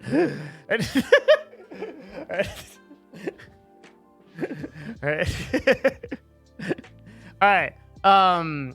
We should decide what we want to do, like, so that I have stuff. So Tuesday is this is gonna be really highly requested. Meeting with John Silva, who is MTG Magic the Gathering artist. So that talk is about. I should probably tell him that I want to meet him on Tuesday. So maybe Tuesday. I think he can confirm. This will be about building brands' creative work as an artist. That's Tuesday. Monday. So here's some possibilities. We could go over the latest quarterly thing for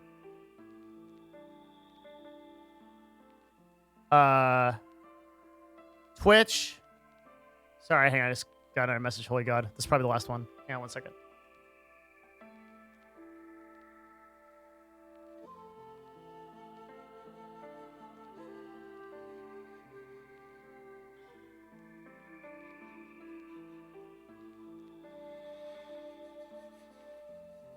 Hey! All right, he came back.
All right, we're good. So we could go over the latest quarterly thing for Twitch. There's that massive sex scandal thing that was like 90, 100 pages that just came out. That might be a Monday thing.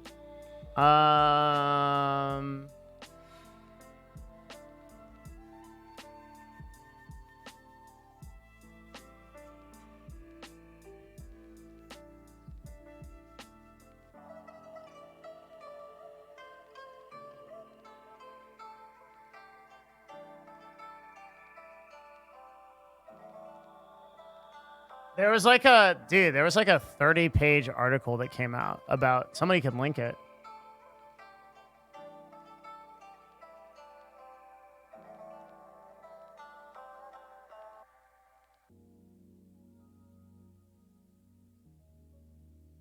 Do you have any favorite music artists? My favorite music artist is Blind Guardian. Am I allowed to DM you via Discord? Yeah. Of course. I'm really careful with Discord because it's the place that I work.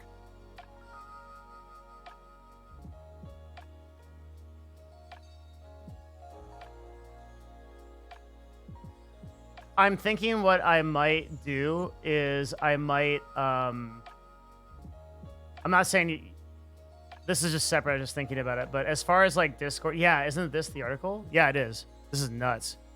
Ah! No cookie, no cookie, no cookie. Stop. Okay. Look how long this is. Oh my God. So we have to go through this. This is a lot. Don't read this. Devin Nash will read this for you. Probably on Monday. I think what I'm going to do, this is not related to you, but when we do the Patreon in 2020, basically the plan is for one payment of $5, you get access to all of the content that I make about being a content creator or running a business. And I make videos on that specifically. No, 2020. We're going to finish it out in 2020. That's the year it is, right? I want to launch that Patreon within the next 2 months. So it's just fucking enormous value. But there will be a higher tier, I think, that I'm thinking about this. I don't know if I have the time, and if I do it, I want to make it worth it. So I'm just like, I'm telling you that tier because I want everybody to know, like, everything that I always try to do, I always try to do it to provide the most value possible. I don't like ask for a bunch of shit back. But I think there will be a higher tier. I'm not sure what it would be, but it would be a certain amount monthly. There'd probably be 5 slots. It would be a direct mentorship program. So we would create a Discord group of those 5 people. I would work with them for 1 month each for, like, basically they would pay for a month. I would work with them on a daily basis for their ideas and their goals. And they could leave the program after a month if they felt like they got value, or they could keep going. And we would do, like, we'd have some set amount of Discord calls that we would do. And I think I would limit that to 4 or 5 slots. Yo, thanks for the tier 1. A lot of subs today. Thanks. What would be the difference between that and YouTube content? Good question. So YouTube content, I have to make it so that it is entertaining and valuable to a wide audience. Whereas I can literally just tell you on Patreon how to do something. So like on Patreon, I don't care about the views, right? So I can make a video that's like, here's exactly what you need to know to set up OBS optimally. Here's exactly where your camera needs to be. Here's exactly what we found statistically is the most valuable like type of thing to do. Like we could just, there's like a million different ways that I can just tactically give you information that I would not be able to do on YouTube because I care about the views, because I'm trying to grow a channel. So it would just be directed towards people that are trying to start a business, or people that are trying to make more money through their careers, or people that are trying to start a stream.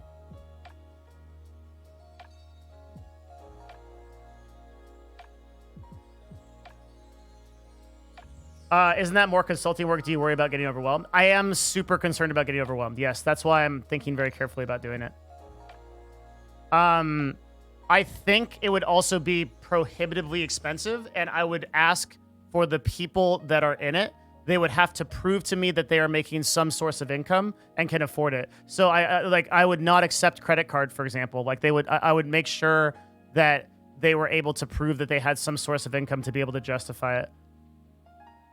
Ballpark amount for a 5-person, $1,500 to $2K a month each, probably. Considering that my consulting is $500 an hour, so and it would be way more than that. Way more time than that. The idea is to grow together, but also I would put a lot of my time in. Yeah, it's super reasonable. I mean, I should probably do more, but I don't know. Again, this is just like a theory. I think the main problem is that I may not be able to do it. I really need, like, just time-wise. I need to, I want to do it because I'd like to, like, right now we have the lab, and the lab is super rewarding for, like, people that are graphics designers or people that are, like, writers or people that have, like, a certain skill set, like YouTube editing or thumbnail editing or whatever, and for them to get opportunities. But I'd like something that's, like, more direct for people that are really trying to be successful. If I were, I'd want to leverage credit card cashback. I would make sure to not. This is one of the tricks that I picked up. I think it was from Tim Ferriss. Tim Ferriss did like a $15,000 a person, like high-powered business seminar. And one of the things that he did was he made sure to evaluate that those users were able to pay that amount. Like, they could eat that cost and it wouldn't hurt them. I would do the same thing. I'm not worth what Tim Ferriss charges, but if you did the mentor thing, would there be another requirement besides the consulting fee? It'd probably be a shitload of homework. It would be hard. I'd definitely hold them to a really high expectation. I mean, because the idea is I'd want to help them. Venice, good to see you, man. 15 is an incredible amount of time. Good shit.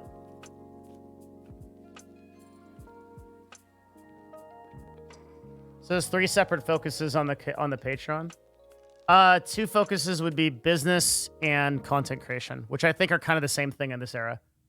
Building a better business and content creation are kind of the same thing in this era. If you're a business, most of you are going to be doing content creation or need to know about it.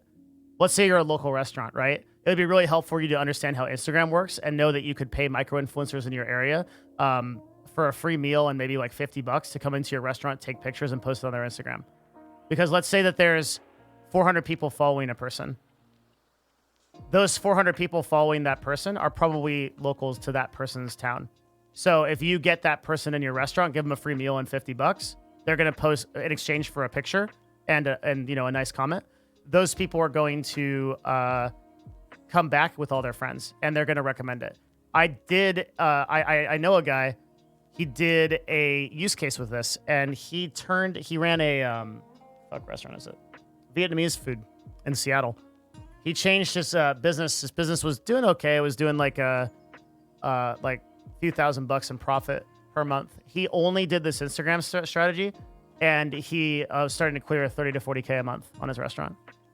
So it would surprise you, but in this day and age, in 2020, I think that every single person that runs a business is also a content creator.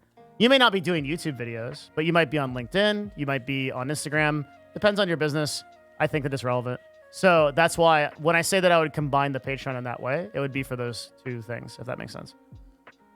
I mean, like a streamer could use it to grow and become a better streamer, but a business person could use the same principles to get more product and services sold.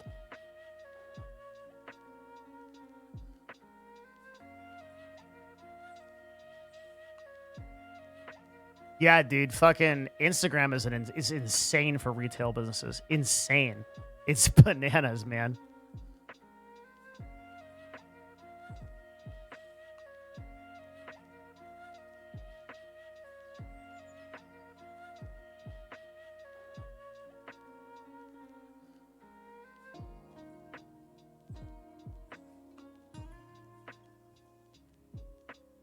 Targeted ads, yeah, super buff. You want to show chat what I showed you the other day? Rax, if you know me, I don't know that. Oh, you want me? I don't know if I want to show them. I might want to talk to them about it. I'm not sure. Like, we're thinking about, okay, that's a really Pog thing. That's a Raxif thing. We're thinking about making that part of the Patreon. So Raxif has built over the course of the last few months, some crazy shit, an entire wiki of all of like the information that we have on our stream. Everything from like our guests to like, you can sort through it by tags. And it has like show notes, it has links to VODs, all of our guests, everything. It's nuts. It's crazy. And I think, so we're debating like, so we kind of want that to be free because it's fucking sick, but maybe we're thinking about making like a free version of it and then putting it behind the $5 Patreon tier. I'm not going to post it up yet. I don't want to show you guys yet. I'm just telling you about it. It's super sick though. The reason I would want to put it behind the Patreon tier is because I would like Raxif to get some kind of kickback from it. He doesn't give a shit about that, to be clear. That's my idea. Raxif is a dude that would be doing everything he does for the stream, just totally for free, but I won't let him do it because I want him to eat. Wiki is smart. No other streamer does that. Yeah, but no other streamer just does exclusively info stuff too. Like that's like that. We're kind of different in that way. We're kind of different in that way. But yeah, I'm not looking to like screw people over. I'm just looking to like create a place that's sort of easier to put some of the sources that we can't put on YouTube, because on YouTube we have to really, really, really, really, really think about what works and what doesn't.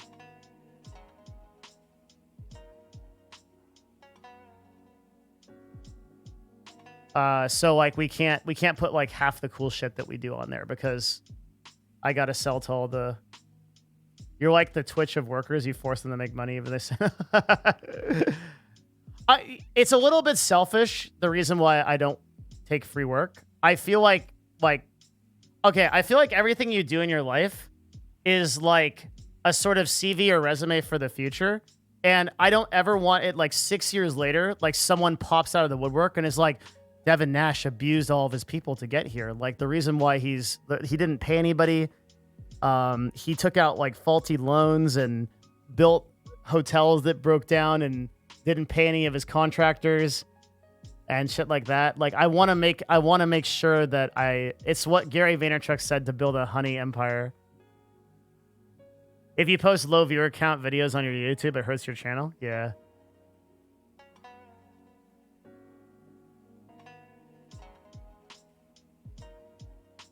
I think I'm already fucked if I run for president, but if I ever do anything of any kind of significance, then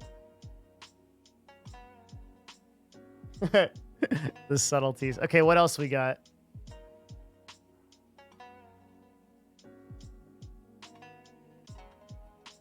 When are you planning to start with the people who are in the higher tier Patreon bracket? That's not a thing. That's just an idea right now. Devin Nash only paid $750 in taxes. I wish, dude. I got fucking omega screwed on taxes this year because my dumbass was like, you know what? I don't think taxes are going to be that hard.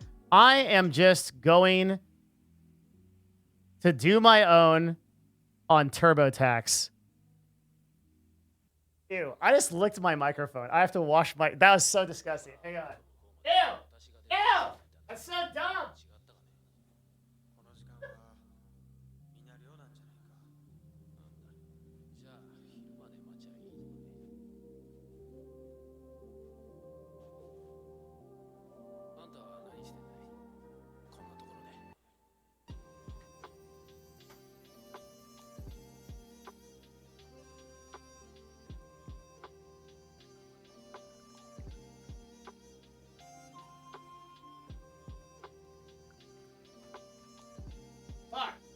Is so stupid. It's one of the stupidest things I've ever done. That was disgusting. I literally... All right. Before I get COVID-87, I'm finishing this story. Ew. God damn it. I just like... I was fucking Dan's game, dude.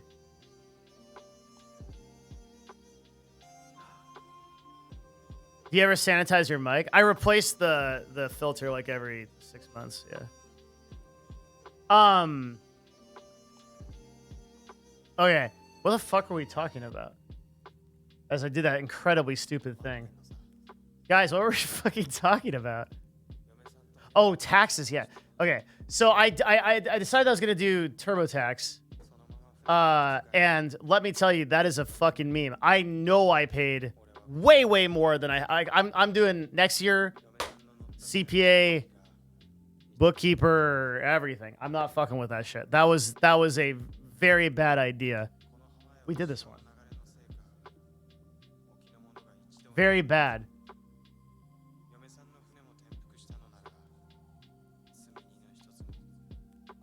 Do you need more Essentia water? Yeah, dude, I used to have a supplier for it, but the guy stopped sending me it. I don't know who it was.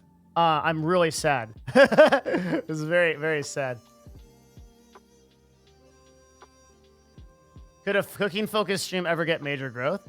The problem with cooking streams is that you got to wait a long time between shit. So if you have to figure out a way to like entertain the chat on like the 45 minutes that your muffins are baking, that has always been the problem with cooking on Twitch. On YouTube, you can just edit that shit out. On Twitch, it's a harder medium. It's possible, but it's harder to do. I think the better thing to do would be able to react to cooking shows, honestly. You guys are linking an old website. If you want to learn about my company, it's Novo now. I don't run Nerd Fusion anymore. We shut that down. This is Novo. The Web 2.0 ass-looking website. And you can read the copy that I wrote.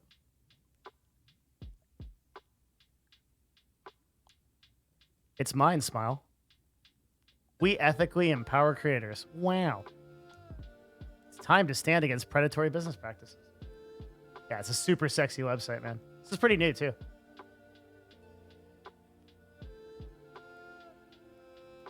I wrote this, yeah. It's just a cool website about, basically this is the talent agency that Matt and I started because we were sick of people getting screwed in this industry.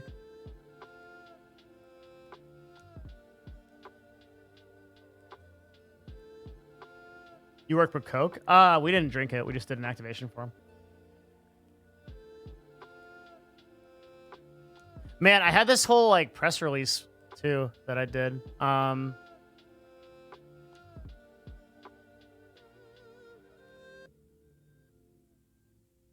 Bow, bow, bow. But I didn't post it. All right. Why shut down Nerd Fusion? We talked about. Did I ever upload that video? Good God. Oh my God, I don't think I did.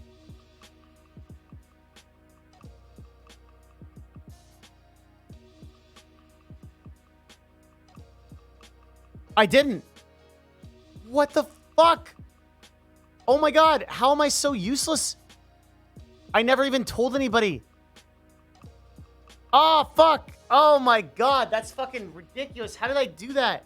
Holy shit. I thought So the 2 videos we were supposed to do. Let's blame someone else. Raxif. Raxif, this is your fault. I don't know why. It has to be. But is it... How agencies steal from streamers, YouTubers? That was like the agency bad video. How agencies double the income of streamers and YouTubers, agency good video. After that was conveniently supposed to be, oh, and by the way, here's a video about our agency. And that was supposed to slip in there. You're supposed to watch the first 2, third one comes out, bam, hit him. I guess we never did that, nor did we do a press release, so no one knows this happened, except for the people that were actually here. Makes Wiki gets fired. No, this is 100% my mistake. It has to be. I must have completely skipped it. It's hard, dude.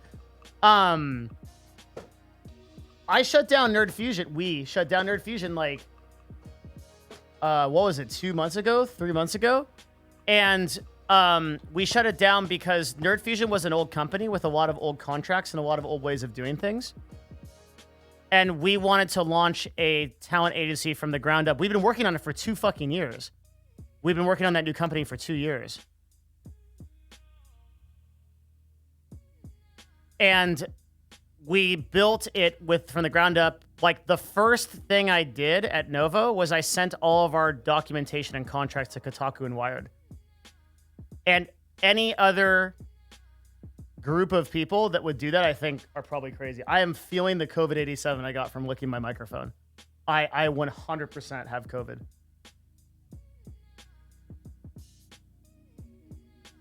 Did you license the name Novo from Novovu? No, it's a literal total coincidence. The name Novo we got in 2018. We trademarked it. That's how old that name is.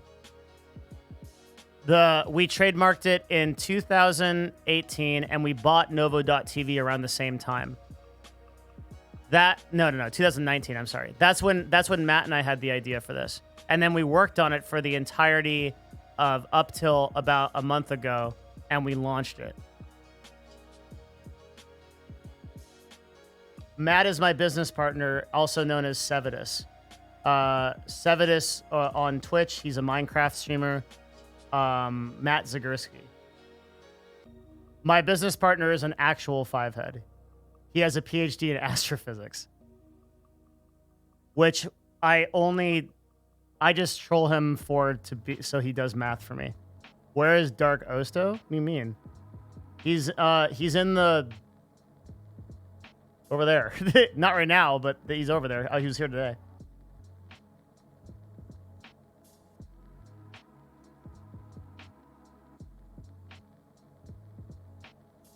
Yeah. Okay. Oh, you're right. We gotta do that. Okay.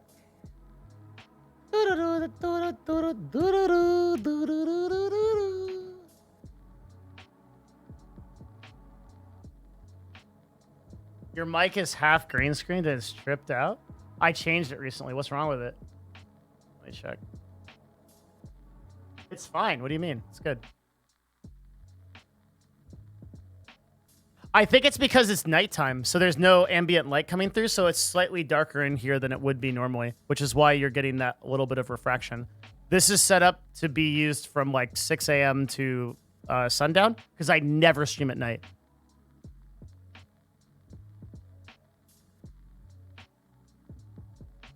I think they were asking if Dark Osto is now employed by Novo. Oh, no. He's never been. He just rents stuff. He just rents a space here. Everyone else that was in Nerd Fusion has basically been released from contracts. Some of them have carried over to Novo, but people like Dan's Gaming, Giant Waffle, we released them from contract a while back. When do you usually stream? I stream Monday through Friday, usually around 11 to 12 p.m. PST. This is a very abnormal stream. This is like super late. I'm guessing you have to pay taxes on all gifted subs? Yep, of course. Yeah, that's income. A lot of streamers don't know that, but you do. The IRS will come for you. No, I'm super glad that you like the stream. It's awesome. Consistent streaming schedule? Yo, I do. What are you saying? What are you accusing me of? I have a very consistent streaming schedule, okay? Listen, it would be much more consistent if someone didn't start a war and there was a battle for 17 hours. All right? I am not to be held responsible if someone didn't start a war in EVE Online that lasted 17 hours. Because according to whoever the Polygon, they were mad at their former employer. Who might that be?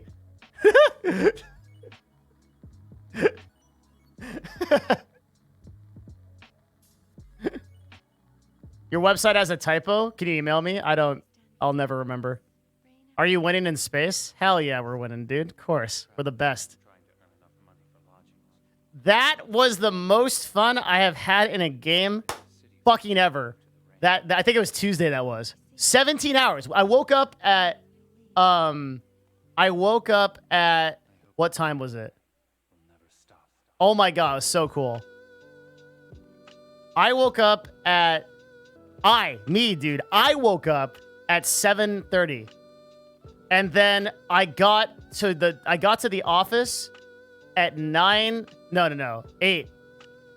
Set my shit up. I was there until 10 p.m. No, later than that. It was like 11 p.m. PST that we finally extracted. This is a game called EVE Online that I play.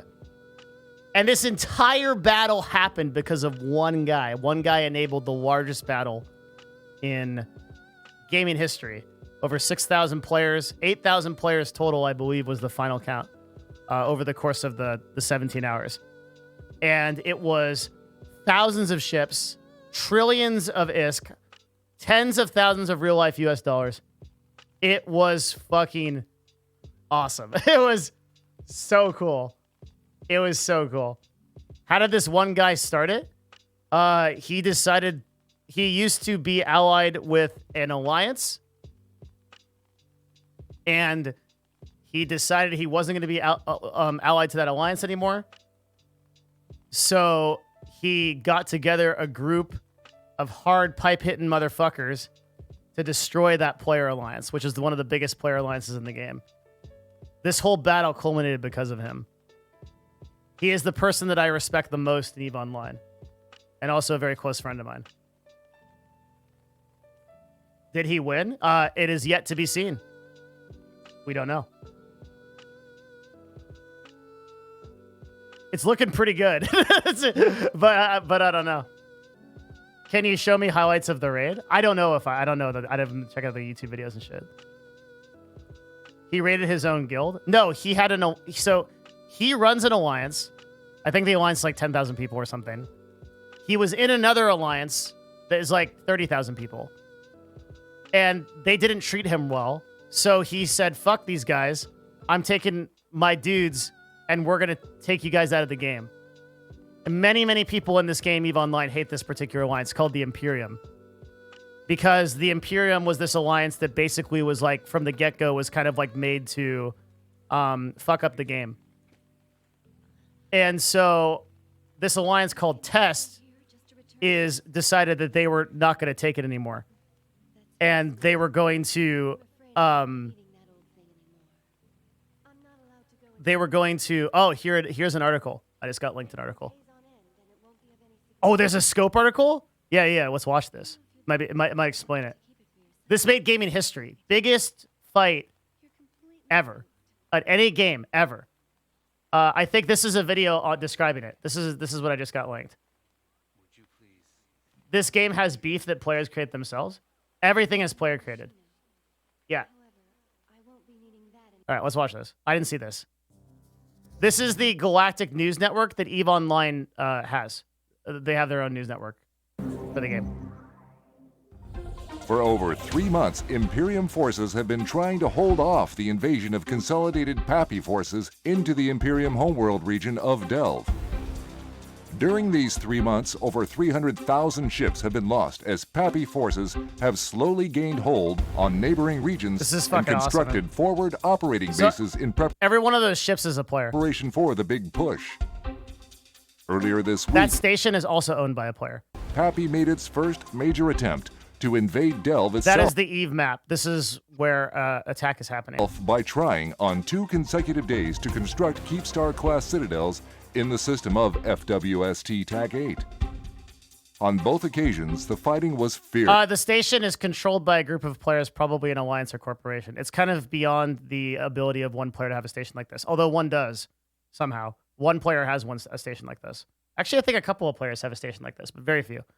Close to 4,000 Capsuleers took part in the Keepstar first class. battle, where the outnumbered Imperium forces managed to destroy the Keepstar before it became operational. The Imperium certainly managed to achieve their strategic objective, but they paid a heavy price as they suffered substantially more losses than the Pappy forces, including over 250 dreadnoughts. It's a capital Undeterred, the next day, Pappy forces tried to anchor a second Keepstar in the same system. The ensuing battle turned out to be one of the largest, if not the largest, battle in New Eden history, as around 6,500 Capsuleers engaged in bloody combat non-stop for over 12 hours. It was insane, dude. This was bananas. It was the Imperium insane. changed tactics from the previous fight and fielded thousands of subcapital ships attacking the Keepstar. Pappy forces tried the best they could to destroy the Imperium subcapitals as fast as they could, but the Imperium's apparent endless reserve of subcaps filled the ranks. Slowly but surely, the Imperium managed to chip away at the Keepstar defenses until it finally exploded. Speaking on behalf of Pappy, Legacy spokesman Ron USMC stated, quote, "After the months of challenges and threats, we went in expecting one of the largest Titan battles in all of New Eden." What's so crazy about this game? This is a fucking player, right? That gets like imagine another game where as a player, you literally get featured in the developer's fucking news network. It's so crazy how this happens. Instead, they brought us subcapitals and thousands of them. We killed them all, but not quick enough. They destroyed our new Keepstar and we can't wait to drop more. This invigorates us and it will only ramp up from here. End quote. The Imperium also remains steadfast, according to spokesman every one of those Elias, is a player ship. Quote, "This simpering syndicate..." This guy is like a fucking like Omega fleet commander for the Imperium Alliance. He like is very, very important person in EVE. Of scoundrels has brought all of known space to our gates and declared that their goal is to exterminate us and dissolve the bonds that we have built over many years. We are forced in turn to observe that little real progress has been made towards this goal. Our citizens still dwell in our homeland, and our Keepstars stand in every constellation. Yeah, he's a real person. End quote. He's not even. He doesn't work for the company or anything. He's just a gamer. He's just a dude that plays the game. This war All that these has people taken are. so many lives and caused so much destruction in the past months will rage on for some time to come, as neither side will back down. Nightmare Fleet. This is that Alton could that could very possibly. That's the Nightmare Fleet. That ship's fucking awesome. Humphrey, reporting for the Scope. Yeah, dude. This shit's fucking unreal. Like EVE is such a fucking crazy game. It's so hard to describe like how insane the battles are in this game. It's just a fucking incredible game. It's insane.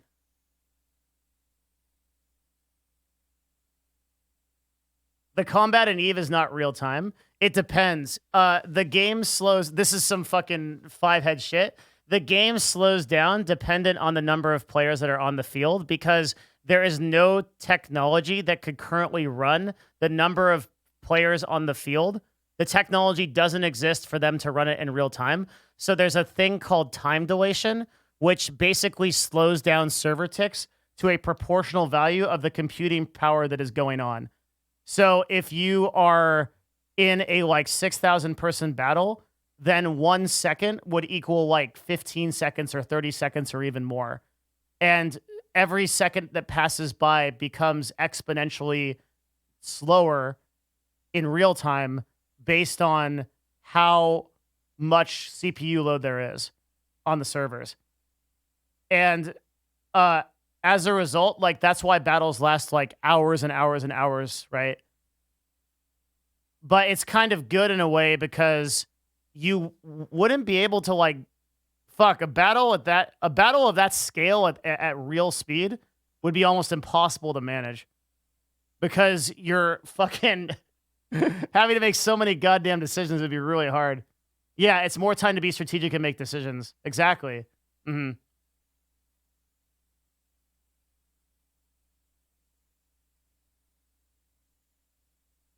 Do you need a pretty good PC to run Eve? Surprisingly, no.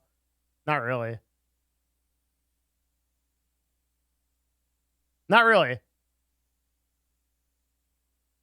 Did you lose any ships? I have not lost a ship in the whole war, which is fucking insane. Like, I have not lost a single ship on, and I've been in so many fights. That's more luck than it is anything else. And I'm part of an alliance that is very good at the game.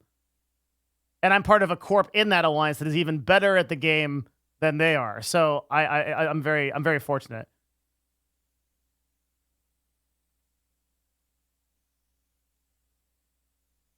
Very, very fortunate.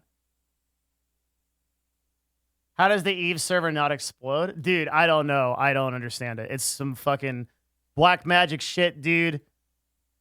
Black magic shit. I don't understand it.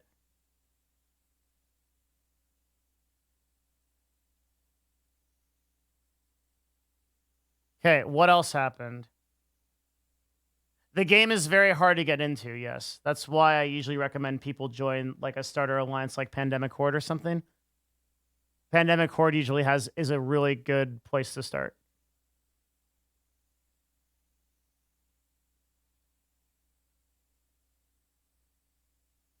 Dude, I don't care about Albert coming back to Twitch. I don't care. You're like the 150th person that has said that. I literally don't give a shit. There's nothing in this world that I care less about.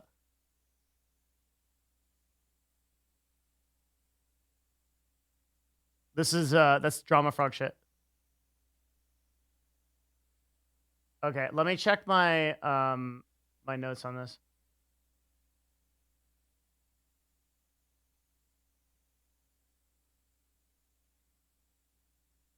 Dude, if I made a YouTube video about every one of those like little things, God, it would be, it would just get so much press, man.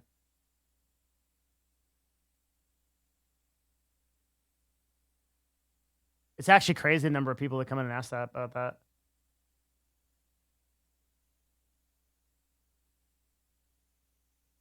that. Let's see. We did Twitch soundtrack.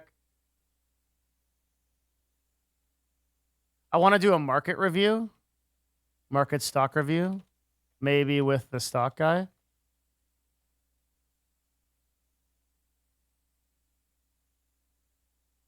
They said that the new AMD CPUs are going to be November, right? That's pretty soon. That's crazy. So if I can get my hands on a 3090 and one of those AMD CPUs in the next 6 months, I'll be super pumped. I'm going to be upgrading my PC soon at home.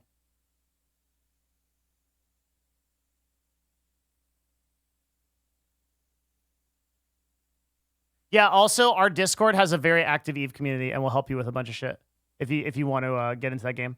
I warn you that the game is very hard to get into. It takes a lot of patience, and it's not a Zoomer game. It was made 20 years ago, and it's for people that are like 70 years old and can like wait for things to happen. Like you won't progress immediately. You won't be the most powerful person in the game. A lot of effort. In holy shit, it is raining cats and dogs, dude. A dog just flew by my window at 90 miles an hour. Goddamn, I love the rain. It's gonna rain all weekend here. It's so pog. Holy shit. That's why I moved to Seattle with the rain. The game is very like I feel like a lot of work these days goes into making games like really, really make you feel special. And Eve doesn't care about you. Like Eve doesn't make you feel special at all. And if you're the right person, that's why you love a game like that. But God, dude, games like Genshin Impact, they just jerk you off the whole time. It's just fellatio all day. It's like, welcome, you're such a special hero of our universe. Now pay $500 to open this fucking box and have a 0.3% chance to open your fucking item that you want or the Weeb avatar you want. Like it's so fucking endless, dude. Jesus, I hate where gaming's gone today. But if you're the type of person that like would like has patience and like wants to like invest something to get a reward, like that game is for you. It pays this investment off. What happens if you die in Eve? You die in real life, actually. That's why I told you, dude, high stakes. High stakes, man. AMD. The thing is, dude, I don't even pay attention to like the release dates of things anymore because I know I'm not going to fucking get it. Like the 3090 release date means nothing to me because it's going to be 6 months until that bitch is on the shelves. Same with this AMD shit.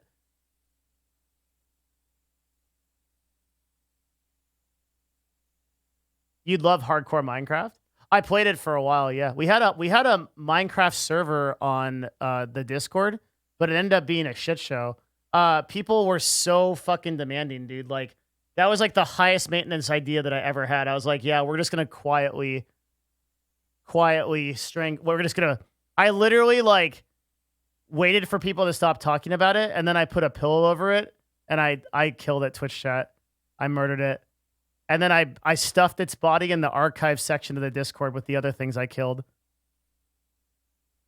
You didn't maintain it? Bitch, do you know how fucking hard it was to... You have no idea. You have no clue. You live in a basement where you don't do anything, and your greatest achievement is bitching about my Minecraft server. You did... That's why you don't know how hard it was. There was lag. There was so much fucking shit going on. It was very difficult to run. It was constantly laggy. We were always upgrading the servers. It was crashing all the time. People were hacking. There was like a million different things that had to go wrong. It was so hard. Yes, I did try. They don't think I tried, but I did try.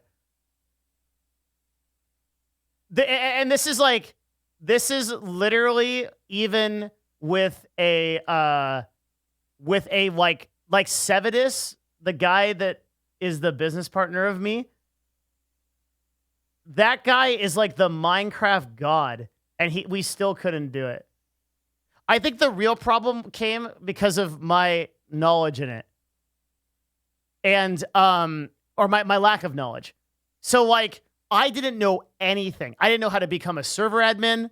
I didn't know how to like change things. So like someone would come in and be like, he stole an item from me. It was like preschool shit. It was like he stole an item from me, and I'd be like, well, I can't use the admin commands to get your item back or to do anything really because I have no idea what the fuck this is. Like it was like month 3 that I figured out how to fly around and shit, and like watch people that were invisible, and that was it. And then I shut that bitch down. It's never coming back. It's dead. But the idea for it was good. The idea for it was like we were gonna have this hardcore Minecraft server where you had to like survive, and there was like super powered stuff. And, like, you could get, like, item upgrades and shit. It was good. What are we going over tonight? This is not a typical stream where we cover, like, industry news. In fact, this is a stream where we just talk about stuff so we can figure out what we're doing next week. Because this is a late night stream, so we're just kind of hanging out. I want to do why streamers get acquired by esports teams.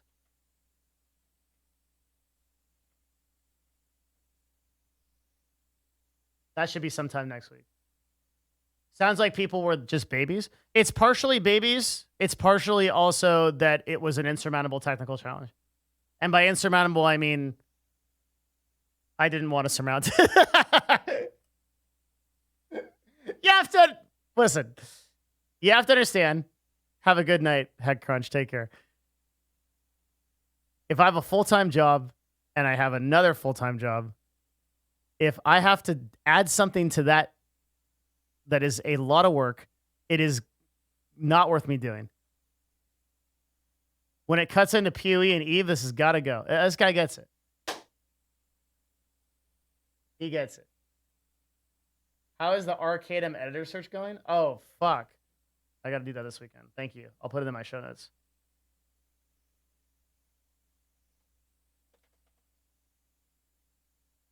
Acquired is the wrong word. We should say how streamers get signed by esports teams. Hi, it's me. I discovered you through Zizarin, and my wife watches you now. Always good afternoon from the Philippines. Yo, my girlfriend is Filipino. That's awesome. Super cool. How streamers get signed? How and why? Yeah, my girlfriend is from some fucking island over there. I don't know. I can't pronounce it.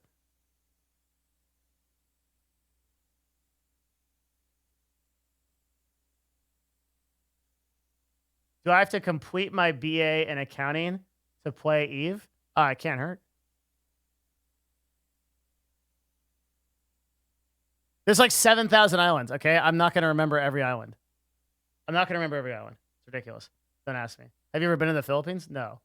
But eventually I'll have to like meet her family. That's going to be something.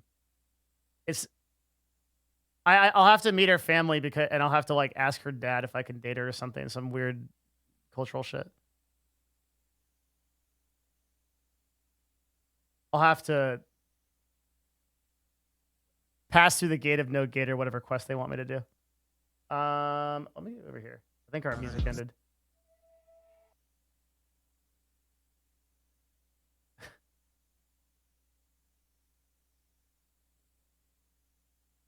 Filipino culture seems super fucking cool. I'm omega down with it. Everything I've seen from Filipino culture I like.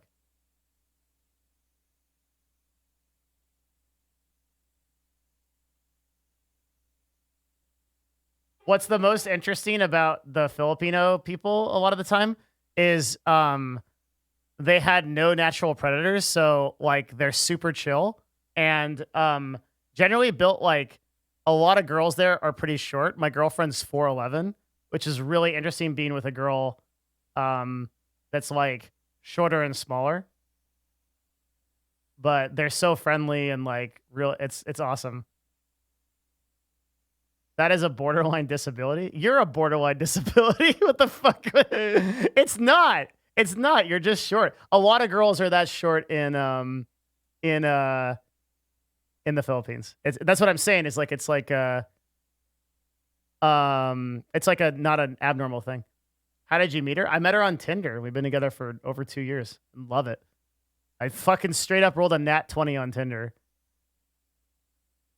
Straight up. I rolled a nat 20. I later learned that you can roll a lot of ones on Tinder, so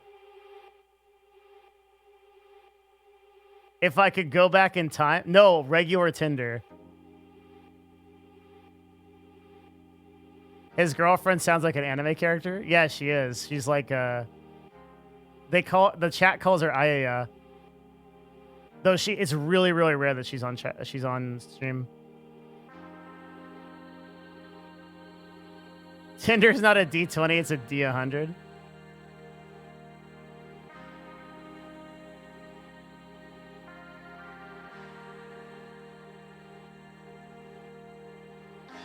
Yeah, the average girl height is like 5 feet in the Philippines. Because they had nothing. There's no like tigers or fucking dragons or shit on the island, dude. They didn't evolve to have to do shit. They just fucking hang out on a beach and chill. It's actually nuts. You got those sweet girls that are like fucking 8 feet tall because they had to fucking conquer small countries and shit. But the Filipino girls are super, super chill, man.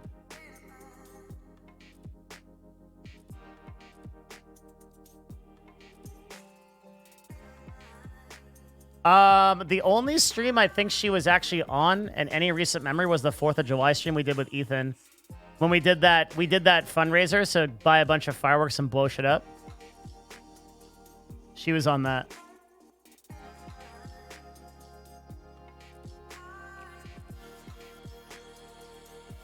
I don't think that I didn't think that I'd be into short girls, but short girls are where it's at, dude. Does she cook you a bodo? She cooks me I'm gonna destroy the wording. It's chayote, is that right? Chayote? That's literally the only way I can nut. Cool, dude. Thanks for sharing with us. That's cool. That's nice. Yeah, chayote. I think it's an S A Y. It's like pork with some fucking vegetable that I didn't even know about. Is this motherfucker's name actually Cake? What the fuck? It is. All right, I'll take it. 4-letter names on Twitch are fucking crazy. Yeah, chayote is like a pork and some weird vegetable. Let's go see what it is. Yeah, this shit. It's this little green guy. And I can't describe the taste even if I tried.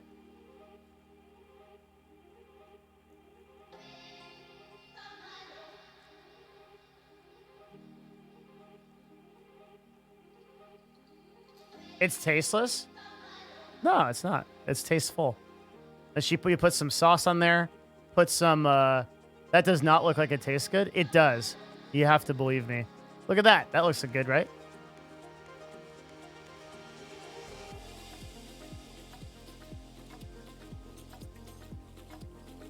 The Cake account was created in 2019. He probably transferred it from an inactive account.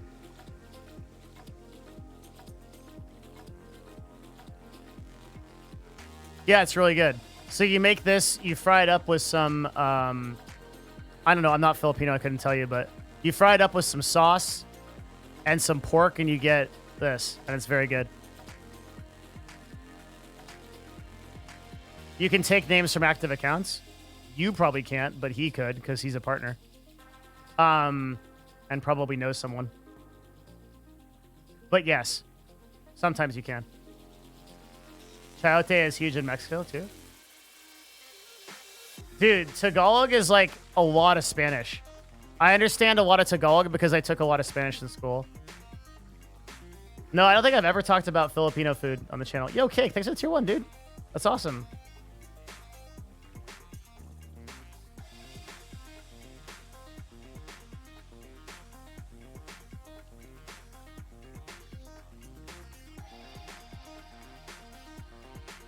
I don't know the ingredients, and the instructions were literally right below the picture. That doesn't mean that I can make it.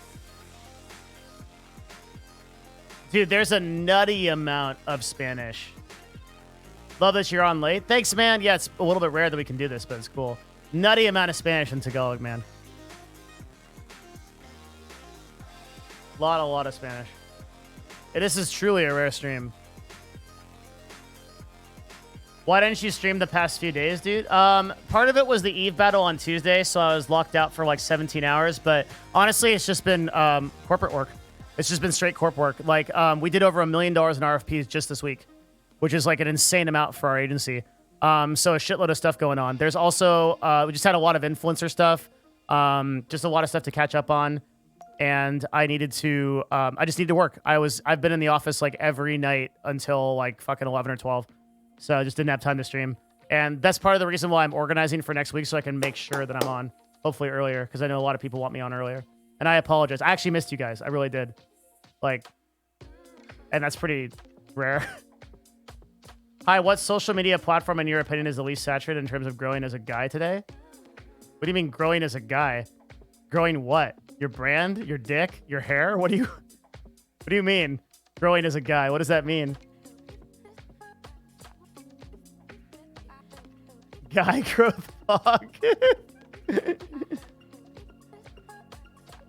How do you source people that want RFPs? Everything is inbound right now. It's all references from our clients that we do a good job for, and they reference other people. We don't do any outbound RFP work now.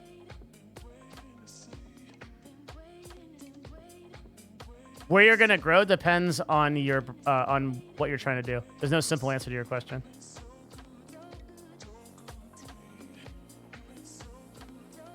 Where do I grow as a guy? Devin, how do I grow my hair? My hair got long again, didn't it? We got to do a haircut again. It's getting out of control. You know what is funny about it? It doesn't look that way on camera, but it's long as fuck. It's getting there, boys. How do you get more focused on tasks and finish things faster? Read a book called Flow is good. Or Atomic Habits or Getting Things Done are all three good books for that.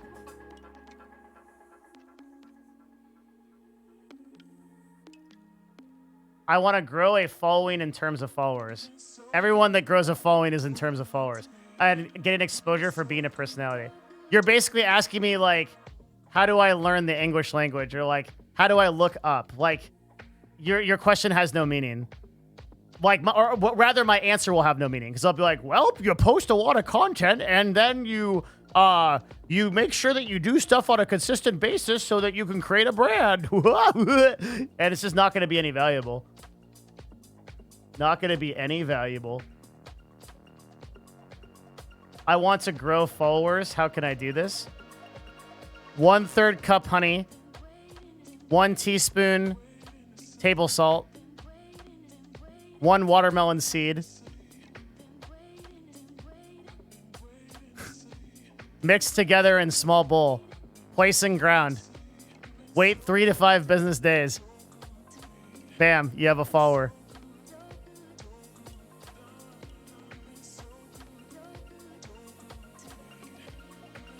I slowed down. I'm trying to. You have a chayote.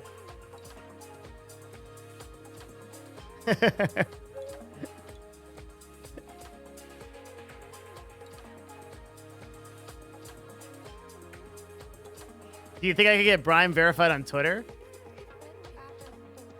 I would put the chance at about 10%.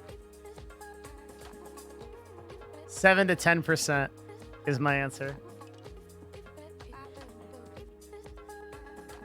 What even dictates verification on Twitter? You want to know? Okay, so let's talk about Twitter verification. First of all, any employee within Twitter, at least up till recently, I believe they might have fixed this after the great hack that happened a little while ago. If you guys remember all those celeb accounts, anyone in Twitter could verify somebody. Any employee of Twitter could verify somebody. Now, that doesn't mean that every employee of Twitter verifies somebody.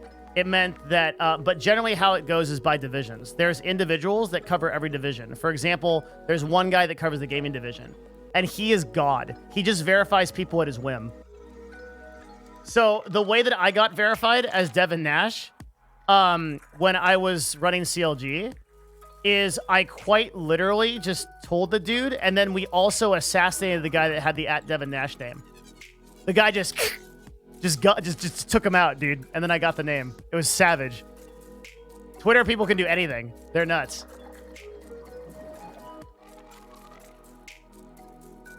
Fucking bend them, boo. Twitter's a bunch of fucking animals. That's why you see, like, you see some people that are verified that have, like, 10 followers. Some dude's wife that works for Twitter or something.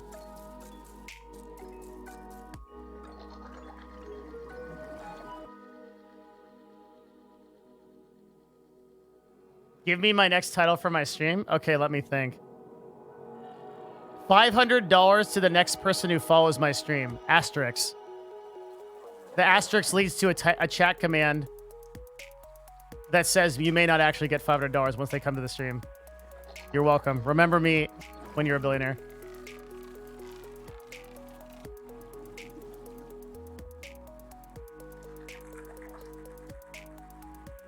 Does impersonation help your chances? No. Literally, you live and die. You live and die by the Caesar that runs your department for verification. That's all there is to it.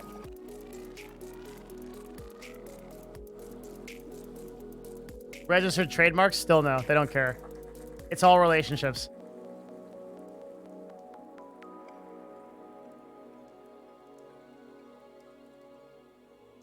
If you know the right people, you can literally get an entire Excel sheet of people verified at once. If you don't know anyone, it doesn't matter how big you are. You're pretty fucked.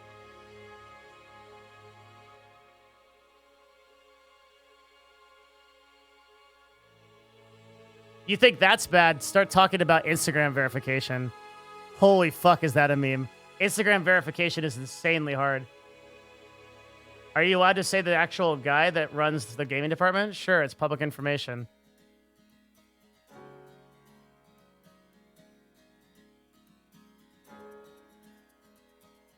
Do you read the Google Forms on streams for interviews? No, that is a Venus flytrap for people to submit to so that they stop bothering me about that. I literally do not even have access to it anymore. I just created that so that people would submit their fucking shit to it to want to talk to me on stream and bother me about things. And then I forgot about it. It works great, too. It eliminates like a couple hundred requests a month.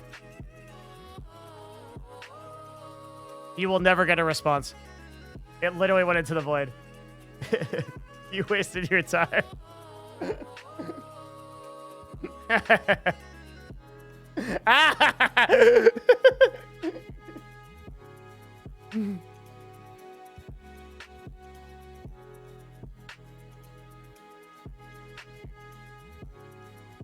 His DMs are open? Is it true? Nope. Yeah, DMs are closed. Maybe you could DM him on Instagram. Mizkif needs to get Twitter verified. He could just ask Adder to do that. They'd do it for him, pretty sure. If you are an agency, you can get anyone verified generally. Agencies on Twitch are OP. Hi, I love your content and your advice. Your videos have helped me a lot, and I can't thank you enough. Well, I'll tell you what. Why don't I thank you? Because that was a very nice comment. So here you go. I appreciate you. Thank you. That was a very nice thing to say. Cool app.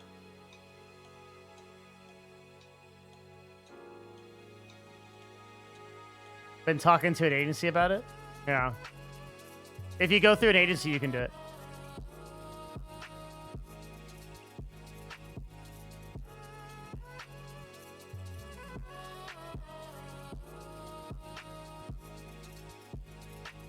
Reform Devin is the best, Devin. Maybe. Is this the final form, though? I really want to do the breakdown of Path of Exile esports video, but I think it's too much work. By the way, guys, I'm on my Discord. If you go to ! Discord, I'm looking for 2 roles. So it's posted right here. Hold on. God damn it. It's... Hold on. It's fucked. All right, there we go. So we're officially looking for 2 people. One is a thumbnail designer, and the application process is super cool. Go to my YouTube, pick 3 videos, make better thumbnails for them. If you win, then you get the work. This is for an application to a very special place called The Lab, which is a secret community of people that we run that has upward momentum and opportunities within the esports and gaming space. Every single person that's joined The Lab, almost down to a man, has gotten further opportunities in the space. However, some people fail out and then they don't get anything. But it's yes, you get paid. Of course you get paid. Yeah. You also get paid in addition to that. So the thumbnail thing, you can pick 3 videos, make better thumbnails, and if you get selected, you'll join The Lab. Video editor is also paid for. I'm ideally looking for a video editor who is a person who I don't need to micromanage. That's my number 1 problem right now, is that like I need a person who is looking through our VODs and actively making like videos based on our topics and stuff like that. You're really shit at keeping secrets if The Lab is a secret? Well, that sucks. I'm sorry you feel that way, dude. Cake, thank you for the 5 gifted, man. That's big. Cake, on this stream, what we do is we have a thing called the Hall of Fame. If you get 5 or more subs, you are forever immortalized on the stream. And you, my friend, are now a valued member of that list right here. Bam. Thank you.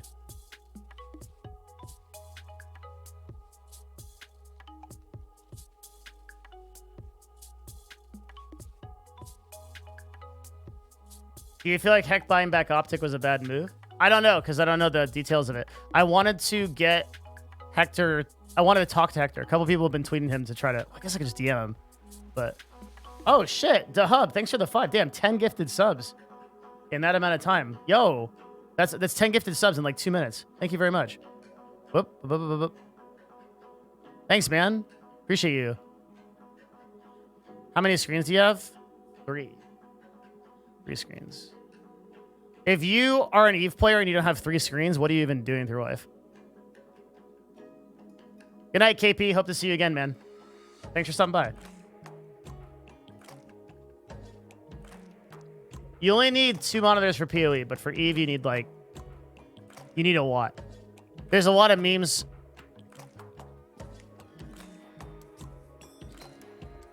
I'm trying to find, like, everybody I've ever seen that this is like an EVE Online setup right here.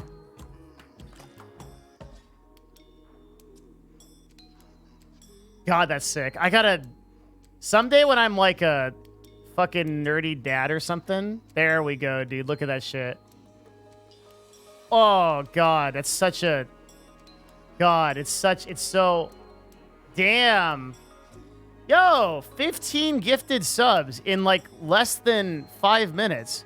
Kevin Shadow, thank you, man. Means a lot to me. Appreciate you. Level 2 hype train too. Good shit. Thank you for supporting the stream. Appreciate it, man. Maybe Kevin Shadow will end up on here like 4 times this month. Peace, man. Have a good night. The Hall of Fame was cumulative. The month resets on the info section and goes into our Discord, but everybody is permanently mentioned. There you go. This is sick too. I don't think you need like a big vertical monitor for EVE, but this is like, this is the dream, man. Nah, not this. This.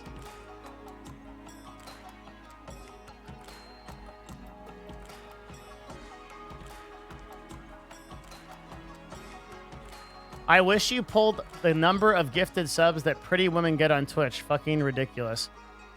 The number of subs gifted to women is substantially less than gifted to men on average on Twitch. That's that's what we call a stereotype.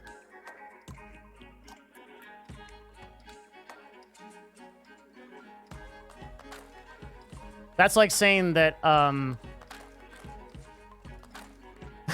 I actually can't say what that's like saying, like, but yeah. My brain, like, the little PR guide, my brain was like, whoop, whoop, whoop, don't say that. I was about to make the equivalence to something racial, like making a racial stereotype, for example,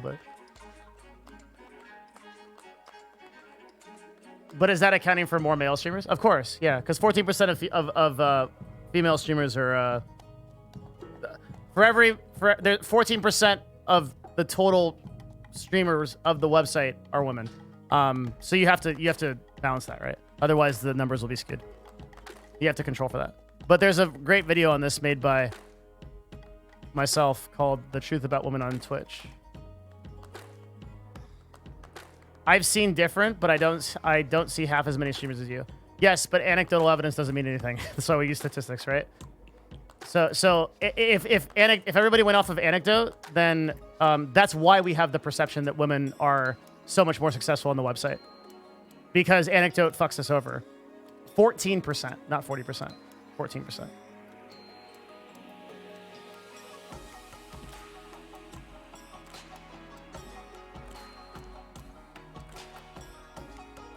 Weird that comment came up. Devin gets a ton of gifts for his size. Yeah, I do substantially better than almost anyone my size on the platform. But the main reason I'm not in like the top tier is because I don't stream enough.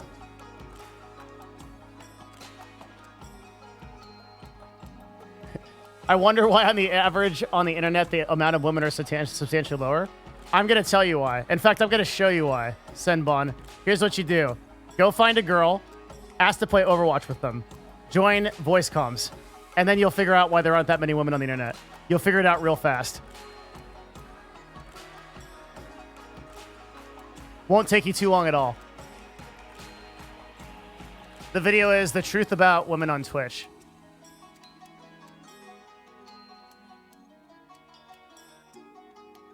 So we kind of like work and break down the whole video.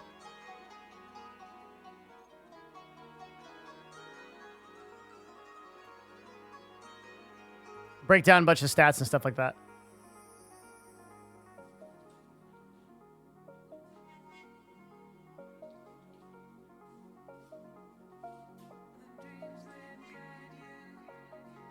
Usually, you can't feel this conversation without a lot of like really weird incel comments because people.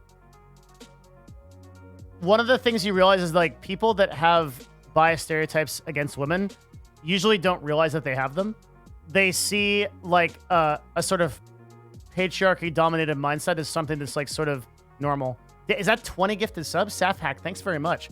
God damn. It's actually insane. Yo, that's like 20 gifted subs in the last like few minutes. There's 5 more. Shit.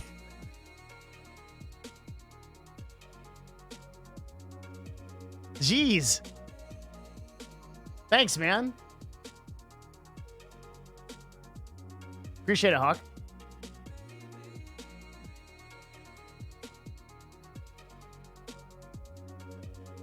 Snow stuff. Oh my god. Wow. What did I do? I didn't even do anything. Ventus official. What?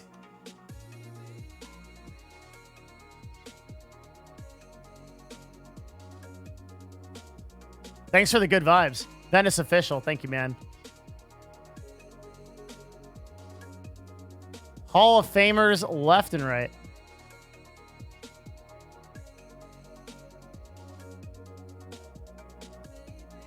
Dub, thank you, man. Oh my god, the day. Dude, this is actually crazy. We got like 50. Yo, yo, yo. Appreciate it a huge amount. It goes a long way. Thank you. Thank you, thank you. Appreciate it very much. Actual hype, man. That's actually crazy. Thank you so much. That is happy Friday. Thanks, man. Appreciate you. Damn, dude. Good vibes. I think that's like, I don't even know how many that is. Rusted Bucket bringing it in with the 5. Thank you, man. Whoa.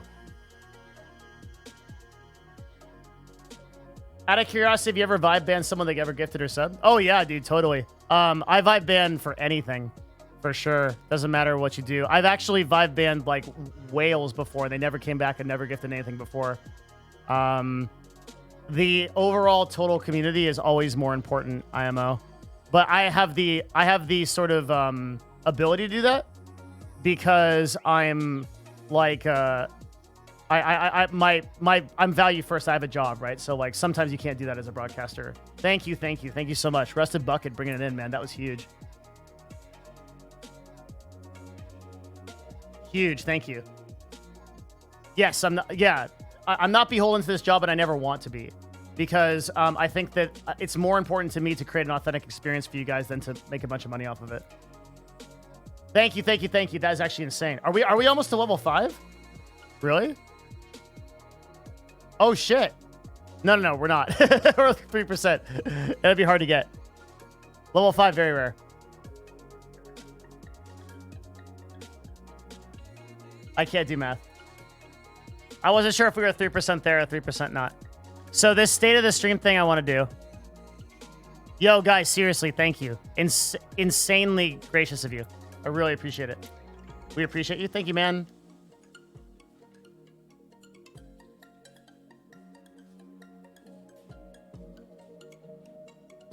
Do you think that not being beholden to Twitch actually helps the success of your stream in some ways because you can act more free? I think that anyone who does something as a passion project and with the genuine mission of adding value will always do better on average than somebody that does it for clout or money. So yes, that's why I'm that way, right? I'm at my best because I don't have to run the stream for like a bunch of money or like do things for subs or whatever. It's just that I'm just here to try to provide value, to add a positive atmosphere, and because I really want to do it. And that that's, I think, the sort of like peak that you want to get to, no matter what you end up doing. The big thing that's my problem is because of my job, I can't stream a lot. So, like, I think the stream would be a lot better off if I could stream consistently.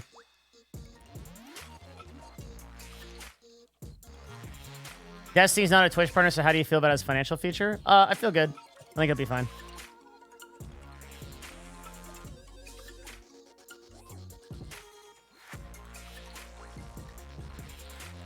Hawk, that's awesome, man. Thank you. Fuck yeah. What do you think about someone doing outside IRL content in Brazil? I mean, it depends how it's delivered, but it sounds fun. Yeah, I could spend so little time streaming. Like, man, our hours are like really, really light, right? Like in the last 7 days, 15 hours. Last 30 days, down 26%. Just not enough time.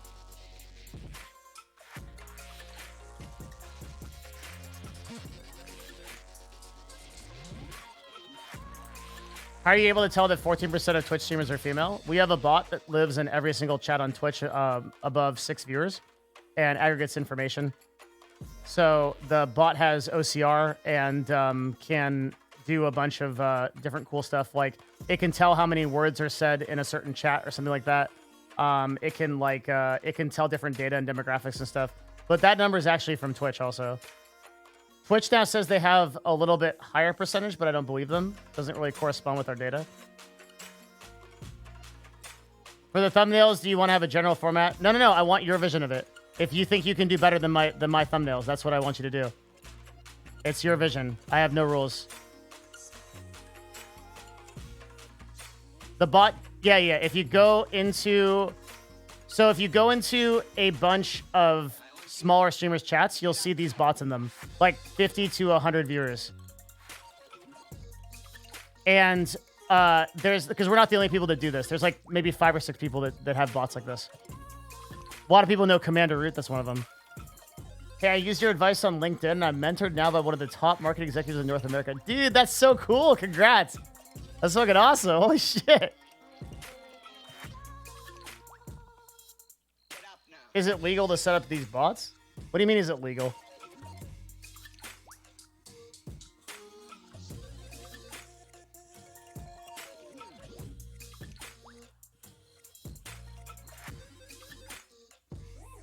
That's not a question that I ever ask. Yeah, you could find Commander Root. I don't tell the name of our bot for obvious reasons, but it's one of the ones that's sitting there.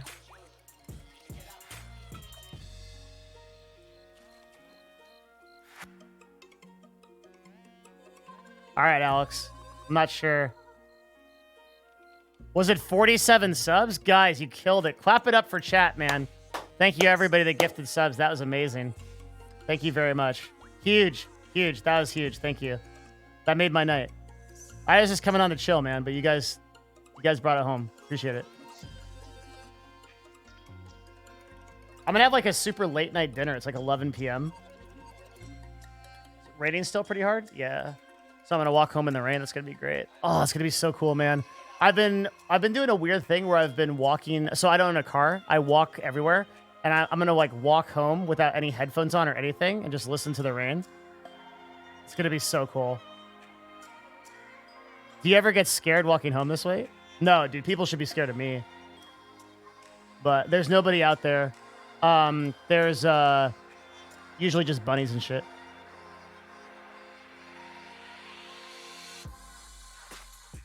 You don't stream from home? No, I stream from an office. This is my this is at my office.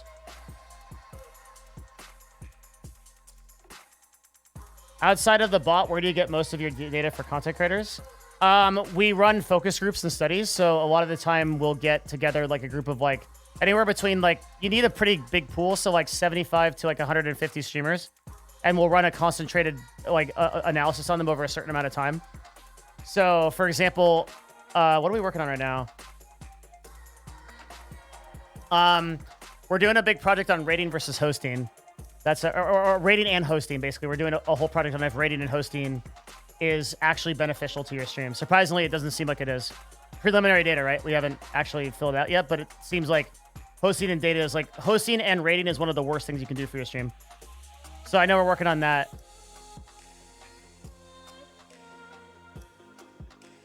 Do you not stream from home for security? No, I don't stream from home because I'm loud as fuck and I'll fucking blow up my girlfriend's eardrums if I'm sitting there screaming at you guys. So I need a sound. I have a soundproof office. Like this is not a screen. This is a wall, right? So any big data analysis? No, we're not good enough to do that. Honestly, you publish these findings where? We sell them to companies. We don't publish them typically.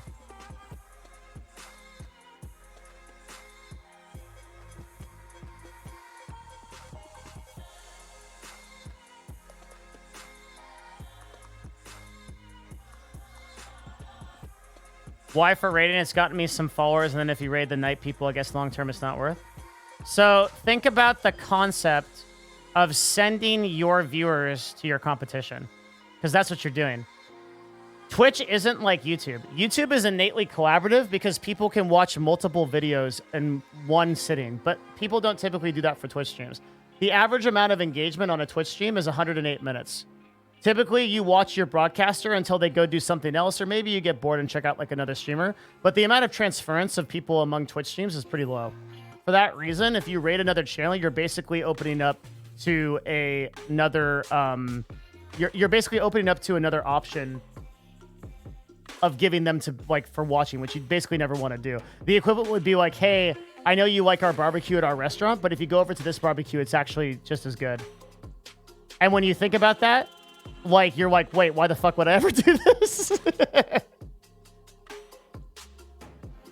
Would you be able to run the statistics that would tell us who gets more viewers between the top 5% of female and males on Twitch if you haven't already? It is by far and wide, without a single doubt, males. Males have an advantage on Twitch over every single way than females do. Females have a harder time on Twitch by every metric. And the stats are uncontestable. It's very easy to prove out. Again, watch my video on it on YouTube. Really, really. It is so hard to be a woman on Twitch. It's insane. It's all a stereotype. It's all a stereotype perception. I'm telling you that there is no way to interpret the data differently. It's like men have such a fucking insane advantage on Twitch. It is not even funny. I understand the storyline. I understand it's like big boobs, looking really hot, lots of subs. I understand you go into streams for females and you're seeing like $1,000 donation. But you have to understand that, like, a lot of optics are anecdotal. That, like, if you see an $1,000 donation to a streamer that's a female, you immediately go, well, of course she got a fucking donation. She's got fucking big tits, right? But XQC gets that shit. Nobody bats an eye. Nobody talks about it. Not even a big deal. Happens to them all the time. It's just a difference in optics, difference in perception. But when you crunch the data, when you look at it empirically, holy fuck, man, it's not even close.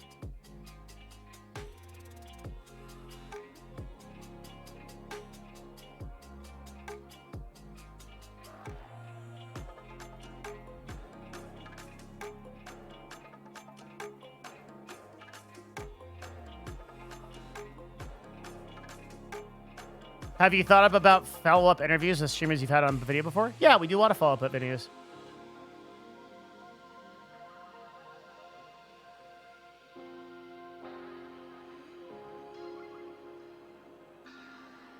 Here, watch it. Okay, like, it's funny that we use anecdotes to justify our fucking wrong viewpoints, but we don't use them to justify things that are obvious. So I'll do this right now. Name me one female influencer on the platform that gets the same concurrent viewership as Pokimane. You're going to say Lily. It's not Lily. She gets far less. Name one. One.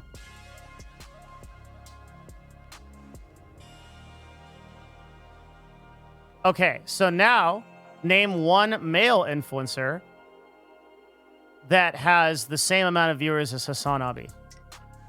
You could name 50, 100. No problem. All right, so I just gave you an anecdote. I didn't show you the empirical data. It's very easy to see. The thing is, no, it's not Amaranth. Amaranth gets literally 90% less viewership than Pokimane does. Amaranth averages 3,000 to 4,000. Pokimane averages 20,000.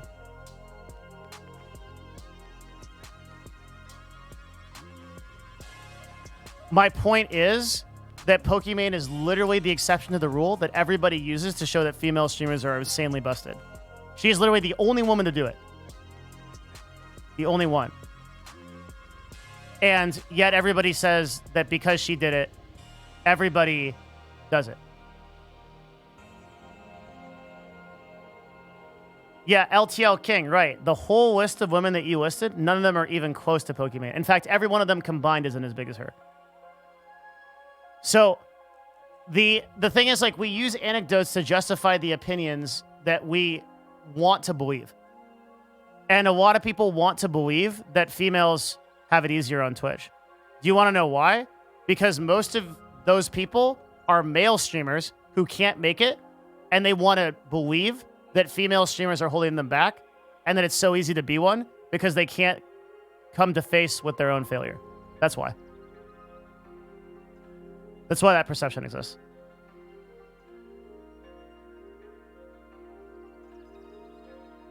But it is not true. Is this the small streamer Twitch victim mentality? Always, dude.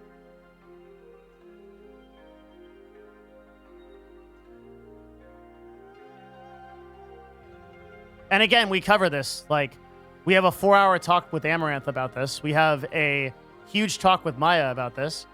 We have a video, at least one video dedicated to this.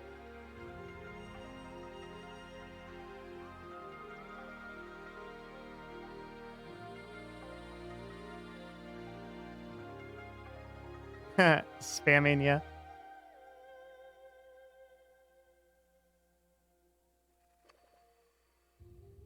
Would you ever interview Casey? Yeah, of course.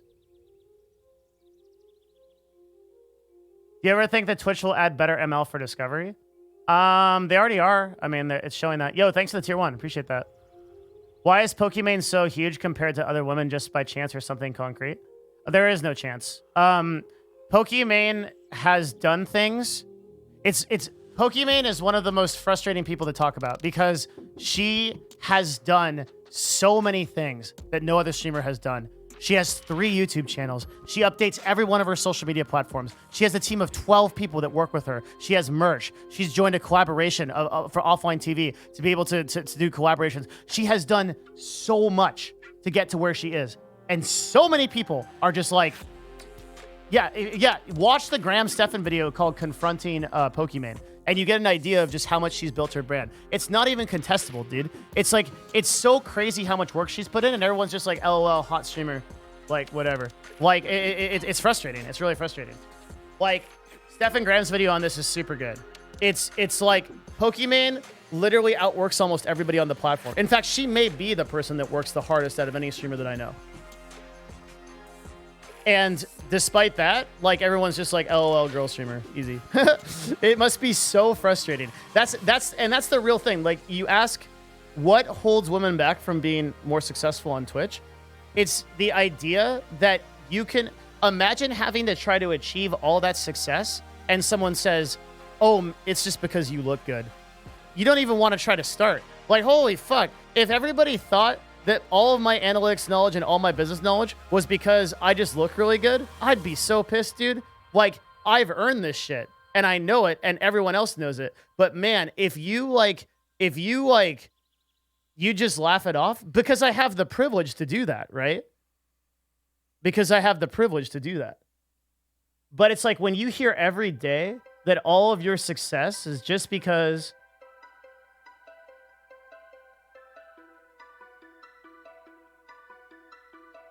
of the way you look, that becomes like unbelievably defeatist. Yeah, there you go. LTL King, man, with the data. Pokey 5.2 million hours watched. Next closest is Amaranth with 1.56. Then Lily Pichu with 122. Yeah, exactly. It's not even close. It's actually insane. And these are insane. Like, dude, male streamers, there's so many male streamers that beat these numbers by comparison. Oh, thanks, Runestone. Good shit.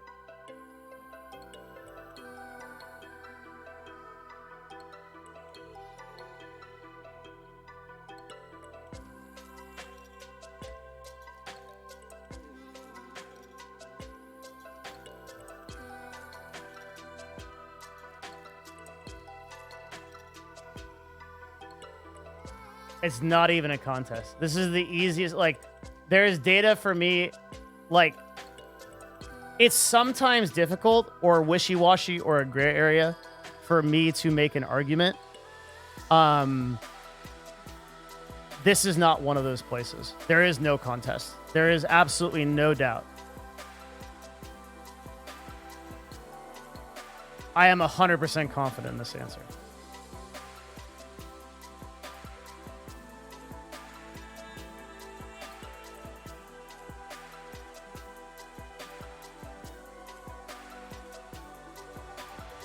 But I mean, I've done, and I think I've done enough like videos and talks about it and stuff like that. But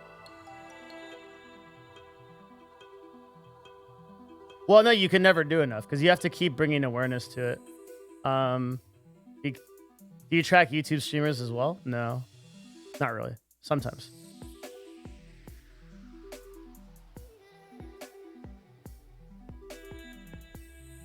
Is this where Twitch staff meeting is being held? Lol, dude.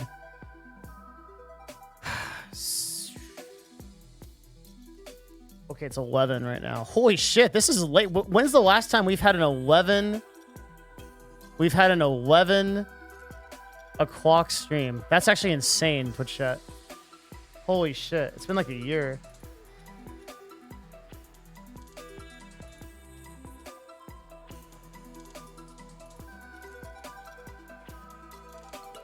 It's like super late. I haven't eaten dinner yet. That's usually why I don't stream at night. Because I'm hungry. Yeah, we usually only see you this late on podcasts. That's true. But it's cozy, man. It feels good. Good energy, good vibes. Hey, thanks for all the advice you've gotten from the YouTube channel. I've been seeing some awesome growth on Twitch. Thanks, man. Appreciate you.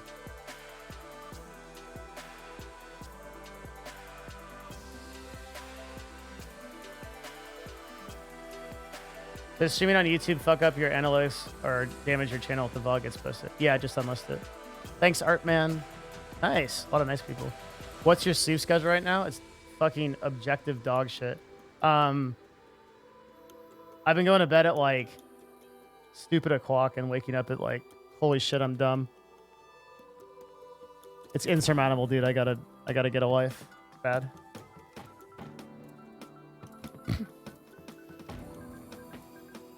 Sometimes I wonder if data science has a legitimate place in the gaming industry. Dude, the real problem is that nobody trusts it.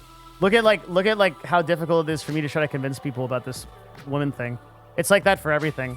The problem is that gaming industry is so new that people just trust what they see with their eyes, and nobody cares about data. It's really, really hard to like convince people. Even you have like all the empirical data, you've got like everything you need, and then you like try to convince somebody that they're just like, no, I shot this way. She has a big boob, so she made lots of money. I'm like, okay, I just can't, you know, it's really hard. So data science, I would say it doesn't have a place in gaming yet, but hopefully at some point soon it will. That is my hope. Will celebrities take over Twitch would be an interesting one with like T-Pain on the logo? The answer is no. A super smart coworker of mine tried to start a data science company building a similar OCR bot and nobody wanted to pay for it. Yeah, nobody cares. I think that'll change in like 5 to 10 years, maybe less. It's really hard to say, but for now, nobody cares.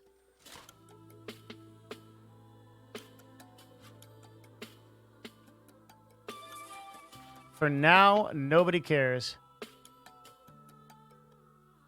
Maybe later.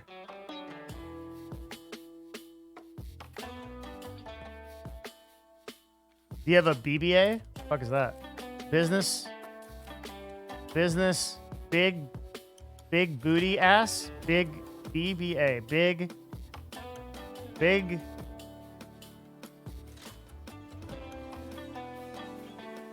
Bachelor of Business Administration. Oh, yeah, I do have one of those. Sorry, everyone.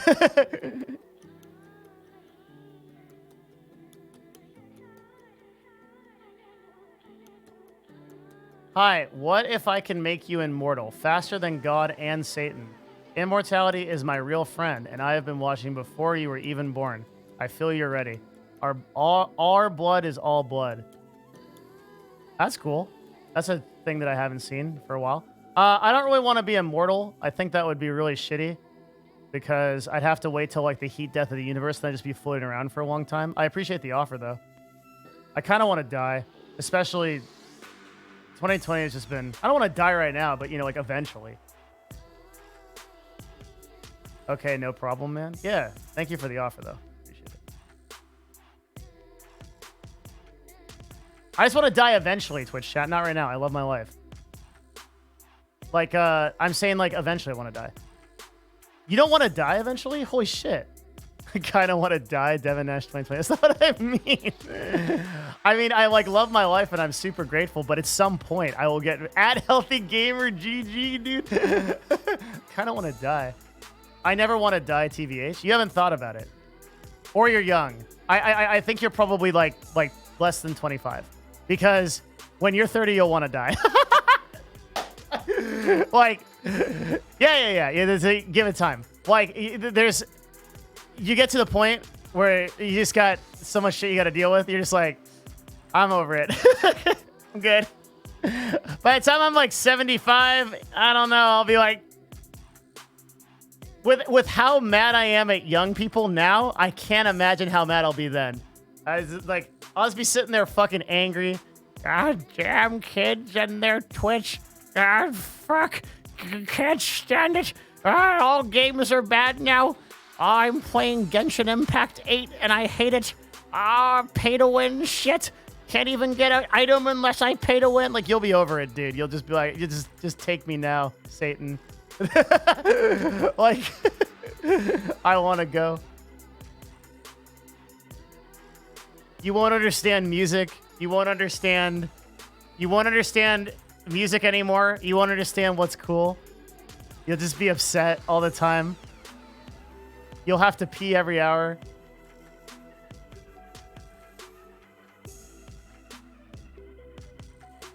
I'm 19 and I'm starting to get worried about how much I relate to you. Yeah, that's not good. If you're 19, you shouldn't relate to me at all. You should be like, this fucking dumbass. I know everything. You'll have to try to understand 10,000 gex. Yeah. I'm telling you, dude, by the time you're like 30 plus, you'll be over it. I'm 33 and a part-time sound engineer. I don't plan on getting bitter. I have bad news for you, dude. You already type in full sentences, so you're already halfway there.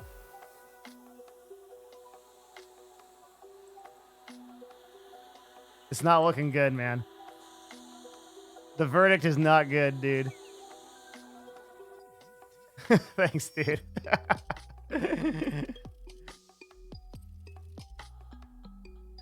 Man, I'm not, yeah.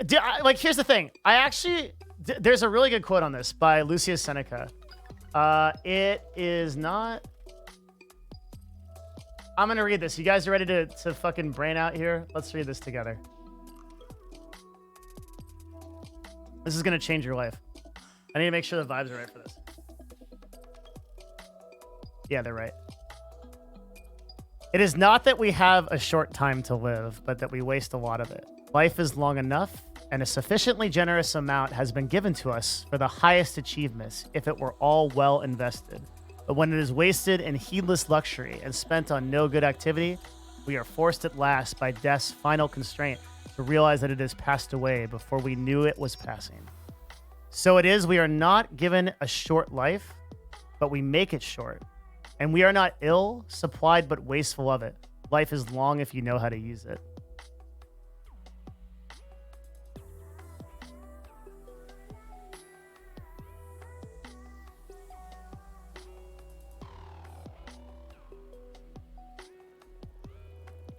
You should hire this guy?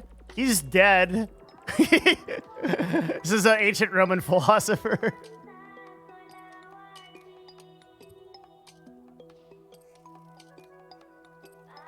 We're about 2,000 years too late. Yeah, this one's a good vibe, dude. That's how I feel, man. I think by the time I'm 85 or whatever, I'll have like a really, really good take on shit, and I'll just be super happy with what I've accomplished. Dude, like if you actually spend your time being conscious and doing shit that's meaningful to you, like life is long as fuck.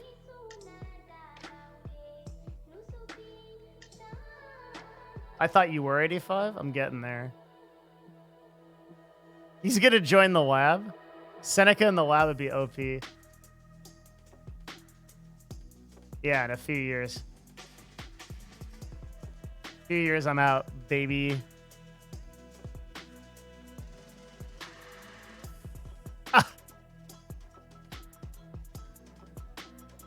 I could be past 85. I actually started walking with no headphones. Weirdly enough, that's like the biggest improvement that I've made in my life in the last 2 months. Is I stopped listening to shit. I was talking to my friend a while back, and like this weekend, and he was like telling me, he was sending me all these links for podcasts, and I'm like, dude, I'm good. I just don't listen to them. I don't listen to any content anymore. I just walk around like an idiot. I like see a slug on the ground. He's just chilling. I stop. I bend over. I look at the slug. I hear like a rabbit in the bushes. Go see what it's doing. I know every spider by its name and make that lives on my bridge that I walk home on. I just chill, dude. Do you talk to people on the street when you walk? No, I'm not weird. I just talk to spiders.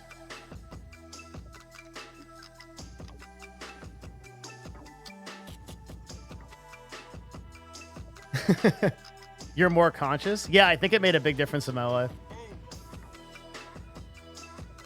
I just try to breathe and I try to, like, listen to things. Do you find you get more ideas in silence? Yeah, bro. I feel like it creates the space for ideas. I always go to bed with tons of ideas. Ever since I stopped listening to, like, you think you get ideas because you're full of information. Like, I was listening to, like, every episode of Joe Rogan and all this shit. And then now I actually have so many ideas that I keep a notepad by my bed because I have to write or I can't go to sleep. And I just created space. I just created more space in my life. Like I'll go on a long walk on the way back. I won't say a fucking word.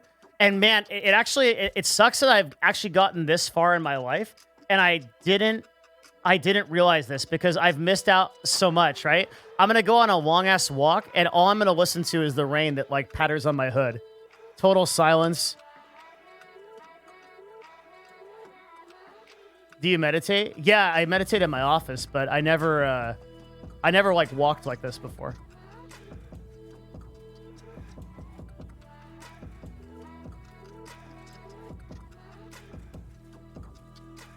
It was really cool. What inspired you? I don't even know, dude. I think just one day I got really sick of the shit. Like, I was like, you know what? Like, all I'm doing is consuming shit, but I'm not, like, any happier or any further along. I kept thinking that, like, listening to more self-improvement stuff and nonfiction stuff would be the answer, and I would keep getting better. But the amount of, like, getting better was coming from, like, my own actions and not, like, the stuff that I was listening to. So I just stopped doing it. And then I started, like, focusing on just being clear in my mind and, like, walking, enjoying things, looking at things, creating space. It's super fucking hard to explain. And then everything just kind of opened up. I live in Seattle.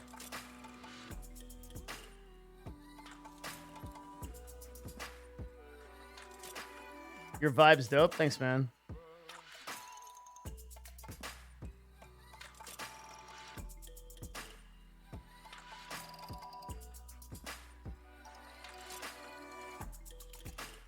Yeah, I think self-improvement is weird. I'm super obsessed with, like, I used to be super obsessed with it, but I think that it was just another form of procrastination.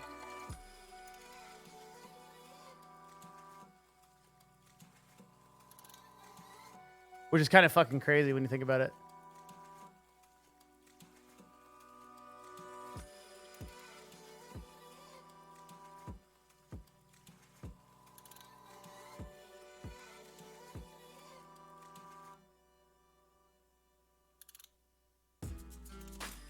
I don't know. All right, is this good for next week? What else are we doing? Maybe the Will Celebrities take over.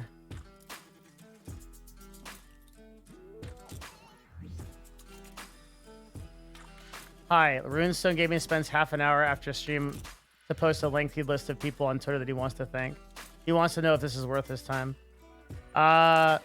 He should read a book called The Thank You Economy, which is about, this is Closey, Toby Talks. cozy.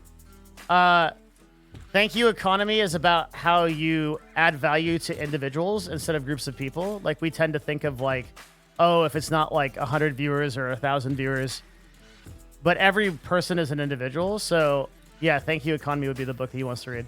My answer would be yes. He could probably be doing things better, but that's good. What's the massive sex scandal thing? It's like an article that Gamer Biz did. I want to go figure it out. Not sure right now.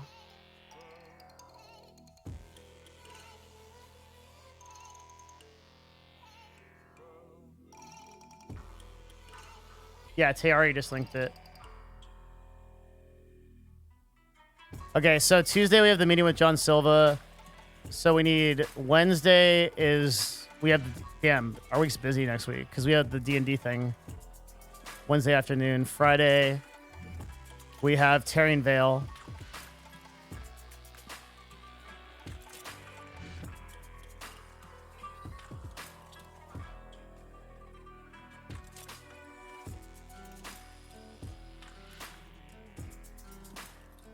What can I do about being poor and fucking brilliant, period? I can tell by your sentence that you're too in your head. You got too much ego, brother. You got to drop it to be successful. You have to really learn gratitude and humility because you think you already have it, but you don't. I can in one sentence because you type in full sentences and because you describe yourself like that, I know exactly what your trouble is. Do you think it's bad for me to ask ASL of every viewer in my... That sounds like a good plan. Do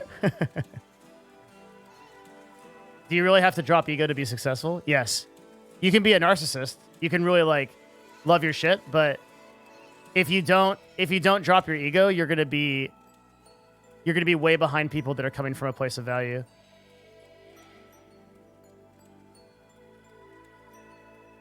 How do you drop ego? Travel, talk to people, learn about people that are worse off than you.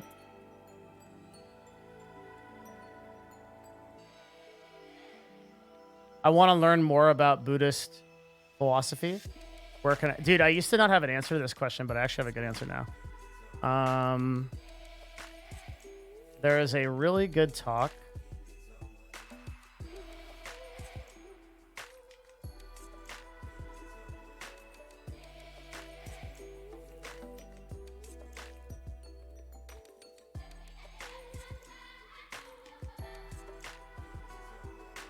I think I would start here.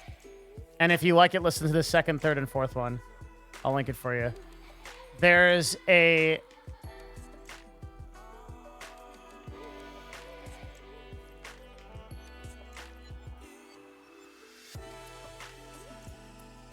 So this talk is like an hour-long talk on the Four Noble Truths. It's, if you're really interested in Buddhism, like this is a good place to start.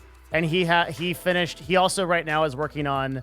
the Eightfold Path, and I think this is a really like comprehensive academic side of Buddhism that's like really good and can get you kind of going on it.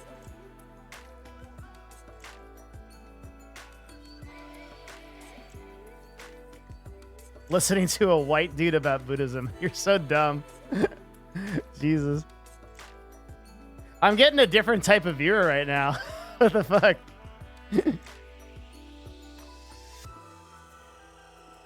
The color of your skin doesn't define how much you know about religion.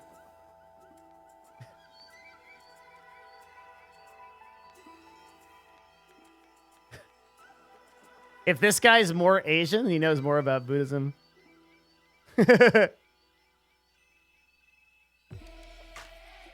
What was it that drew you to Buddhism compared to other religions? It was just the best answer. It made the most sense for me. There's nothing dramatic about it.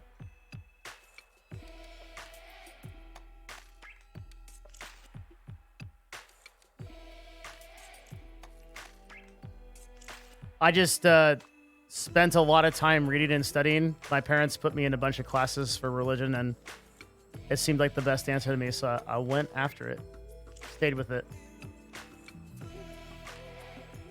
Yeah, I gotta eat soon. I mean, I don't even know if I should eat at midnight. That's incredibly unhealthy. But I kind of feel like that. Maybe I just skip today. Just fast it up. Actually, I will. I'll skip it. I'll eat tomorrow.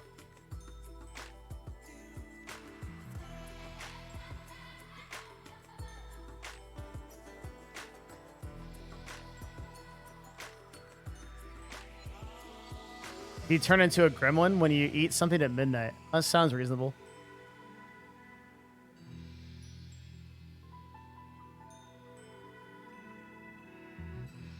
Yeah, it bothered me that I didn't have an answer to that question. So I went and found a YouTube video that is the answer to that question. All right, Athletic, take care, man. It would be really fun to eat right now, but I know I haven't done a fast in sort of... I usually do a 3 or 4 day fast in like about every 3 or 4 months. And I'm like well over that. And I haven't even done a day fast in a long time. So what if you're doing intermittent fasting? I do intermittent fasting. I usually only eat 1 meal a day. I eat from 6 to 10 p.m.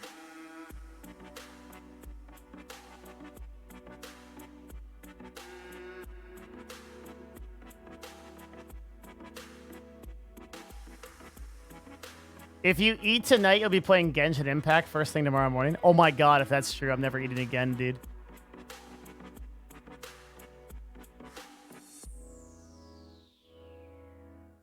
Do you work out? Yeah, I work out 5 days a week. Were you overweight before? Nope.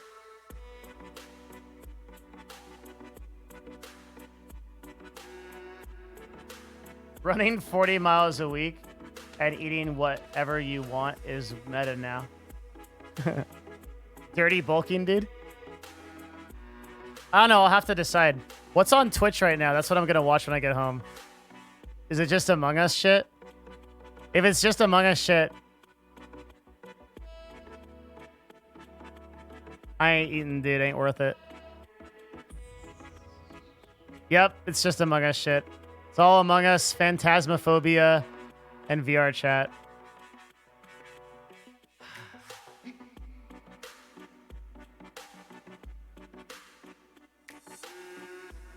I'm fasting tonight, boys.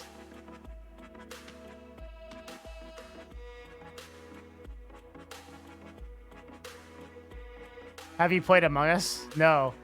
Let me show you my greatest crowning achievement. Behold.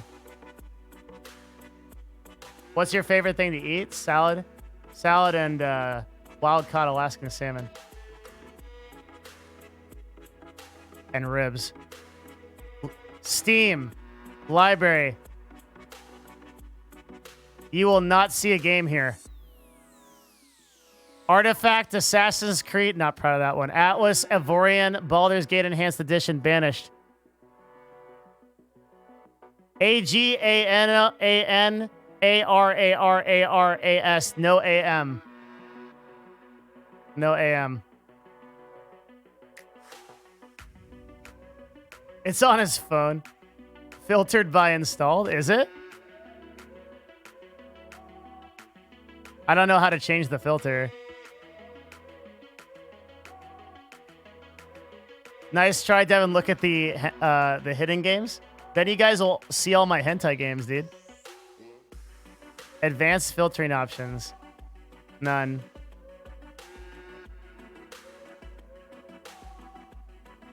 I do not own Among Us. I never will.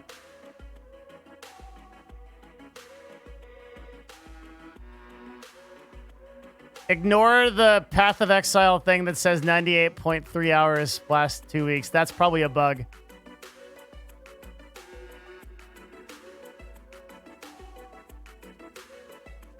I don't know why that's there.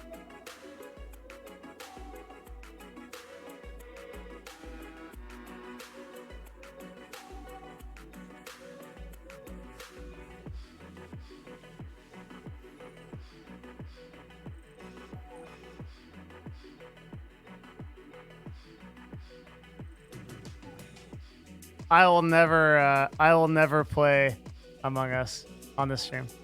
Ever. I turned down an Among Us charity event. That's how strongly I feel about that shit.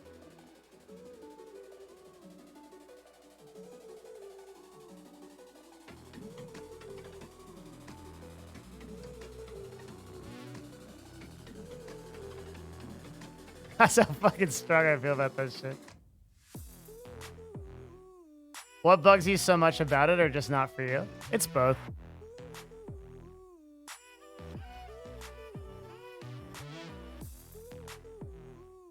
Conversation for another day.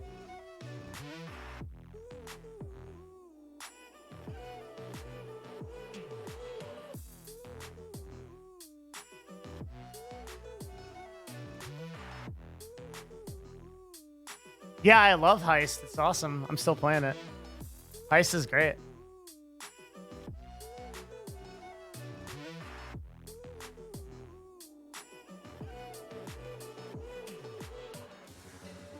Nice, Jabba. Good luck. Try harding the 2-button game. No, it's whatever. Dude, playing pro is whatever. Like, Train does that, and that's fucking cool. Like, he takes it seriously. It's all good.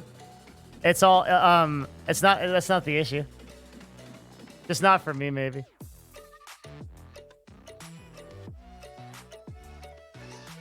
If I play Among Us, dude, I'd be the dude that looks at chat for sure.